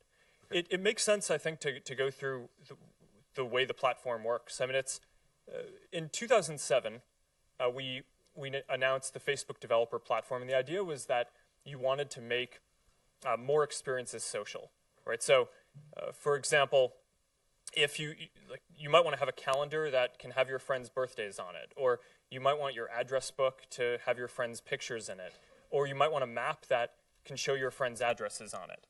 In order to do that, we needed to build a tool that allowed people to sign into an app and bring some of their information and some of their friends' information to those apps. We made it very clear that this is how it worked, and when people signed up for Facebook, they signed up for that as well. Now, a lot of good use cases came from that. I mean, there were games that were built, there were integrations with companies that I think we're familiar with, like Netflix and Spotify. But over time, what became clear was that that also enabled some abuse. And that's why in 2014, we took the step of changing the platform, so now when people sign into an app, you do not bring some of your friends' information with you. You're only bringing your own information, and you're able to connect with friends who have also authorized that app directly. Let me turn to your bug bounty program. Our subcommittee has had a hearing in regard to bug bounty. Your press release indicated that was one of the 6 changes that Facebook initially offered to crack down on platform abuses was to reward outside parties who find vulnerabilities. One concern I have regarding the utility of this approach is that the vulnerability disclosure programs are normally geared toward identifying unauthorized access to data, not pointing out data sharing arrangement that likely could harm someone, but technically abide by complex consent agreements. How do you see the bug bounty program that you've announced addressing the issue of that? Sorry, could you clarify what specific? How do you see that the bug bounty program that you have announced will deal with the sharing of information not permissible as compared to just unauthorized access to data? Senator, I'm I'm not actually sure I understand this enough to speak to that specific point, and I can have my team follow up with you on the details of that. In general, bounty programs are an important part of the security arsenal for hardening a lot of systems. I think we should expect that we're going to invest a lot in hardening our systems ourselves, and that we're going to audit and investigate a lot of the folks in our ecosystem. But even with that, having the ability to enlist other third parties outside of the company to be able to help us out by giving them an incentive to point out when they see issues, I think is likely going to help us improve the security of the platform overall, which is why we did this. Thank you, Mr. Zuckerberg. Thank you, Senator Moran. Next up, Senator Booker. Thank you, Mr. Chairman. Hello, Mr. Zuckerberg. As you know, much of my life has been focused on low-income communities, poor communities, working-class communities, and trying to make sure they have a fair shake. This country has a very bad history of discriminatory practices towards low-income Americans and Americans of color, from the redlining, FHA practices, even to more recently, really discriminatory practices in the mortgage business. I've always seen technology as a promise to democratize our nation, expand access, expand opportunities. But unfortunately, we've also seen how platforms, technology platforms like Facebook, can actually be used to double down on discrimination and give people more sophisticated tools with which to discriminate. Now, in 2016, ProPublica revealed that advertisers could use ethnic affinity, a user's race, to market categories to potentially discriminate overall against Facebook users in the areas of housing, employment, and credit, echoing a dark history in this country, and also in violation of federal law. In 2016, Facebook committed to fixing this, that the advertisers who have access to this data, to fixing it. But unfortunately, a year later, as ProPublica's article showed, they found that the system Facebook built was still allowing housing ads without applying to go forward, without applying these new restrictions that were put on. Facebook then opted on a system that's very similar to what we've been talking about with Cambridge Analytica, that they could self-certify that they were not engaging in these practices and complying with federal law, using this self-certification way to overcome and to comply with, rather, Facebook's anti-discrimination policy. Unfortunately, in a recent lawsuit, as of February 2018, alleges that discriminatory ads were still being created on Facebook, still disproportionately impacting low-income communities and communities of color. Given the fact that you allowed Cambridge Analytica to self-certify in a way that at least I think you've expressed regret over, is self-certification the best and strongest way to safeguard against the misuse of your platform and protect the data of users and not let it be manipulated in such a discriminatory fashion? Senator, this is a very important question. And, you know, in general, I think over time we're going to move towards more proactive review with more AI tools to help flag problematic content. In the near term, we have a lot of content on the platform, and it's hard to review every single thing up front. We do a quick screen. But I agree with you that I think in this specific case, I'm not happy with where we are, and I think it makes sense to really focus on making sure that these areas get more review sooner. And I know you understand that there is a growing distrust. I know a lot of civil rights organizations have met with you about Facebook's sense of urgency to address these issues. There's a distrust that stems from the fact, and I know I've had conversations with leaders in Facebook about the lack of diversity in the tech sector as well. People who are writing these algorithms, people who are actually policing for this data, policing for these problems. Are they going to be a part of a more diverse group that's looking at this? You're looking to hire, as you said, 5,000 new positions for, among other things, reviewing content. But we know in your industry, the inclusivity, that it's a real serious problem that you are an industry that lacks diversity in a very dramatic fashion. It's not just true with Facebook, it's true with the tech area as well. And so it's very important for me to communicate that larger sense of urgency and what a lot of civil rights organizations are concerned with. And we should be working towards more a more collaborative approach. And I'm wondering if you'd be open to opening your platform for civil rights organizations to really audit a lot of these companies dealing in areas of credit and housing, to really audit what is actually happening and better have more transparency in working with your platform. Senator, I think that's a very good idea, and I think we should follow up on the details of that. I also want to say that there was an investigation, something that's very disturbing to me, is the fact that there have been law enforcement organizations that use Facebook's platform to surveil African-American organizations like Black Lives Matter. I know you've expressed support for the group, and Philandro Castile's killing was broadcast live on Facebook. But there are a lot of communities of color worried that that data could be used to surveil groups like Black Lives Matter, like folks who are trying to organize against substantive issues of discrimination in this country. Is this something that you're committed to addressing and to ensuring that the freedoms that civil rights activists and others are not targeted, or their work not being undermined, or people not using your platform to unfairly surveil and try to undermine the activities that those groups are doing? Yes, Senator. I think that that's very important. We're committed to that. And in general, unless law enforcement has a very clear subpoena or ability or reason to get access to information, we're going to push back on that across the board. And then I'd just like, for the record, because my time has expired, but there's a lawsuit against Facebook about discrimination, and you moved for the lawsuit to be dismissed because no harm was shown. Could you please submit to the record, could you believe that people of color who are not recruited for various economic opportunities are being harmed? Can you please clarify why you moved to dismiss that lawsuit for the record? For the record. Thank you. Senator Heller's up next. Go to you. All right, Mr. Chairman, thank you. Appreciate the time, and thank you for being here. I'm over here. Thanks. And thank you for taking time. I know it's been a long day, and I think you're at the final stretch here, but I'm glad that you are here.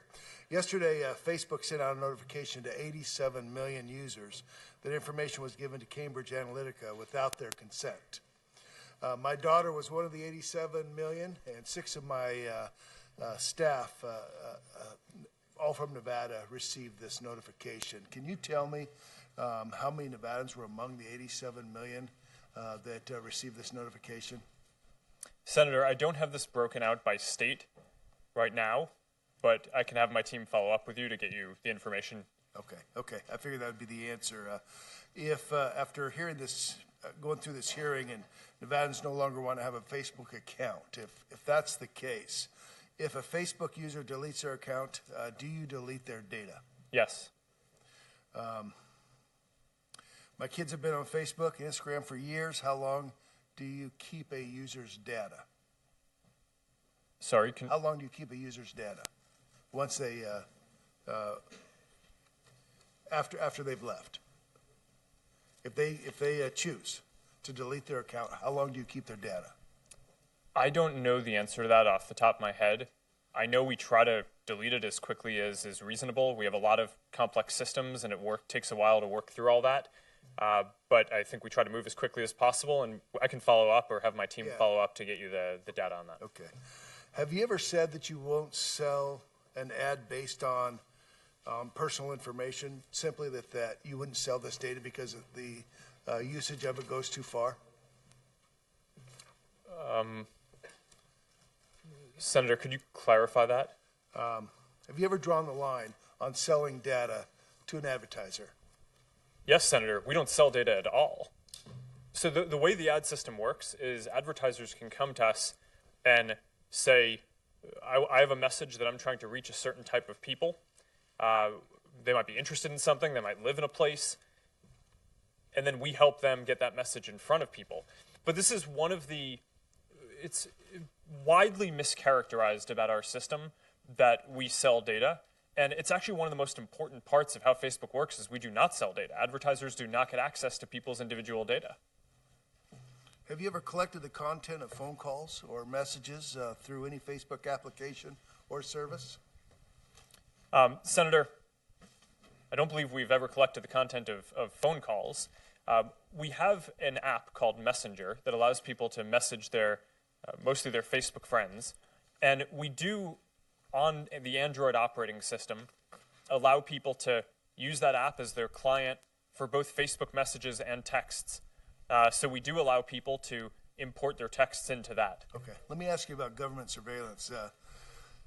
For years, Facebook said that there should be strict limits on the information the government can access on Americans. And by the way, I agreed with you that privacy, because privacy is important to Nevadans. You argued that Facebook users wouldn't trust you if they thought you were giving their private information to the intelligence community. Yet you use and sell the same data to make money.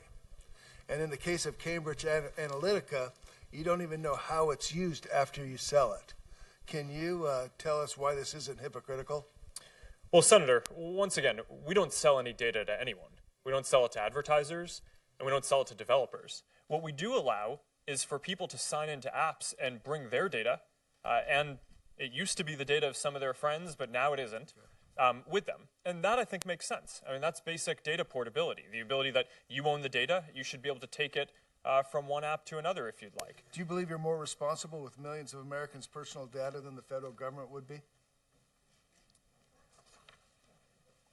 Yes. But, Senator, your point about surveillance, I think that there's a very important distinction to draw here, which is that when organizations do surveillance, people don't have control over that. But on Facebook, everything that you share there, you have control over. You can say, I don't want this information to be there. You have full access to understand every piece of information that Facebook might know about you, and you can get rid of all of it. And I don't know of any other any surveillance organization in the world that operates that way, which is why I think that comparison just isn't really apt here. With you here today, do you think you're a victim? No. Do you think Facebook as a company is a victim? Senator, no. I think we have a responsibility to protect everyone in our community from anyone in our ecosystem who is going to potentially harm them. And I think that we haven't done enough historically, and we need to step up and do more. Do you consider the 87 million users, do you consider them victims? Senator, I think, yes. I mean, they did not want their information to be sold to Cambridge Analytica by a developer. And that happened, and it happened on our watch. So even though we didn't do it, I think we have a responsibility to be able to prevent that and be able to take action sooner. And we're committing to make sure that we do that going forward, which is why the steps that I announced before are now, the two most important things that we're doing are locking down the platform to make sure that developers can't get access to that much data so this can't happen again going forward, which I think is largely the case since 2014. And going backwards, we need to investigate every single app that might have had access to a large amount of people's data to make sure that no one else was misusing it. And if we find that they are, we're going to get into their systems, do a full audit, make sure they delete it, and we're going to tell everyone who's affected. Mr. Chairman, thank you, Senator Heller. We'll go to Senator Peters and then into the break, and then Senator Till is coming out of the break. So, Senator Peters. Thank you, Mr. Chairman. Mr. Zuckerberg, thank you for being here today. You know, you've talked about your very humble beginnings in starting Facebook in your dorm room, which I appreciated that story, but certainly Facebook has changed an awful lot over a relatively short period of time. When Facebook launched its timeline feature, consumers saw their friends post chronologically as the process. But Facebook has since then changed to a timeline driven by some very sophisticated algorithms. And I think it has left many people, as a result of that, asking, you know, why am I seeing this feed, and why am I seeing this right now? And now, in light of the Cambridge Analytica issue, Facebook users are asking, I think, some new questions right now. Can I believe what I'm seeing? And who has access to this information about me? So I think it's safe to say, very simply, that Facebook is losing the trust of an awful lot of Americans as a result of this incident. And I think an example of this is something that I've been hearing a lot from folks that have been coming up to me and talking about really kind of experience they've had where they're having a conversation with friends, not on the phone, just talking, and then they see ads popping up fairly quickly on their Facebook. So I've heard constituents fear that Facebook is mining audio from their mobile devices for the purpose of ad targeting, which I think speaks to this lack of trust that we're seeing here. But and I understand there's some technical issues and logistical issues for that to happen. But for the record, I think it's clear, seeing I hear it all the time, including from my own staff. Yes or no, does Facebook use audio obtained from mobile devices to enrich personal information about its users? No. The well, Senator, let me be clear on this. I mean, so you're talking about this conspiracy theory that gets passed around that we listen to what's going on your microphone and use that for ads. Right. We don't do that. To be clear, we do allow people to take videos on their devices and share those. And of course, videos also have audio. So so we do, while you're taking a video, record that and use that to make the service better by making sure that your videos have audio. But I mean, that I think is pretty clear, but I just wanted to make sure I was exhaustive there. Well, I appreciate that. And hopefully that'll dispel a lot of what I've been hearing. So thank you for saying that. Certainly, today, in the era of mega data, we are finding that data drives everything, including consumer behavior. And so consumer information is probably the most valuable information you can get in the data ecosystem. And certainly, folks, as you've mentioned in your testimony here, people like the fact that they can have targeted ads that they're going to be interested in, as opposed to being bombarded by a lot of ads that they don't have any interest in. And that consumer information is important in order for you to tailor that. But also, people are now beginning to wonder, is there an expense to that when it comes to perhaps exposing them to being manipulated or through deception? You've talked about artificial intelligence. You brought that up many times during your testimony. And I know you've employed some new algorithms to target bots, bring down fake accounts, deal with terrorism, things that you've talked about in this hearing. But you also know that artificial intelligence is not without its risk, and that you have to be very transparent about how those algorithms are constructed. How do you see artificial intelligence, more specifically, dealing with the ecosystem by helping to get consumer insights, but also keeping consumer privacy safe? Senator, I think the core question you're asking about AI transparency is a really important one that people are just starting to very seriously study, and that's ramping up a lot. And I think this is going to be a very central question for how we think about AI systems over the next decade and beyond. Right now, a lot of our AI systems make decisions in ways that people don't really understand. Right. And I don't think that in 10 or 20 years in the future that we all want to build, we want to end up with systems that people don't understand how they're making decisions. So doing the research now to make sure that these systems can have those principles as we're developing them, I think is certainly an extremely important thing. Well, you bring up the principles because, as you're well aware, AI systems, especially in very complex environments when you have machine learning, it's sometimes very difficult to understand, as you mentioned, exactly how those decisions were arrived at. There's examples of how decisions are made on a discriminatory basis, and that it can compound if you're not very careful about how that occurs. And so is your company, you mentioned principles, is your company developing a set of principles that are going to guide that development? And would you provide details to us as to what those principles are and how they will help deal with this issue? Yes, Senator. I can make sure that our team follows up and gets you the information on that. And we have a whole AI ethics team that is working on developing basically the technology. It's not just about philosophical principles. It's also a technological foundation for making sure that this goes in the direction that we want. Thank you. Thank you, Senator Peters. We'll recess for 5 and come back in. So we'll give Mr. Zuckerberg a quick break here. Thanks.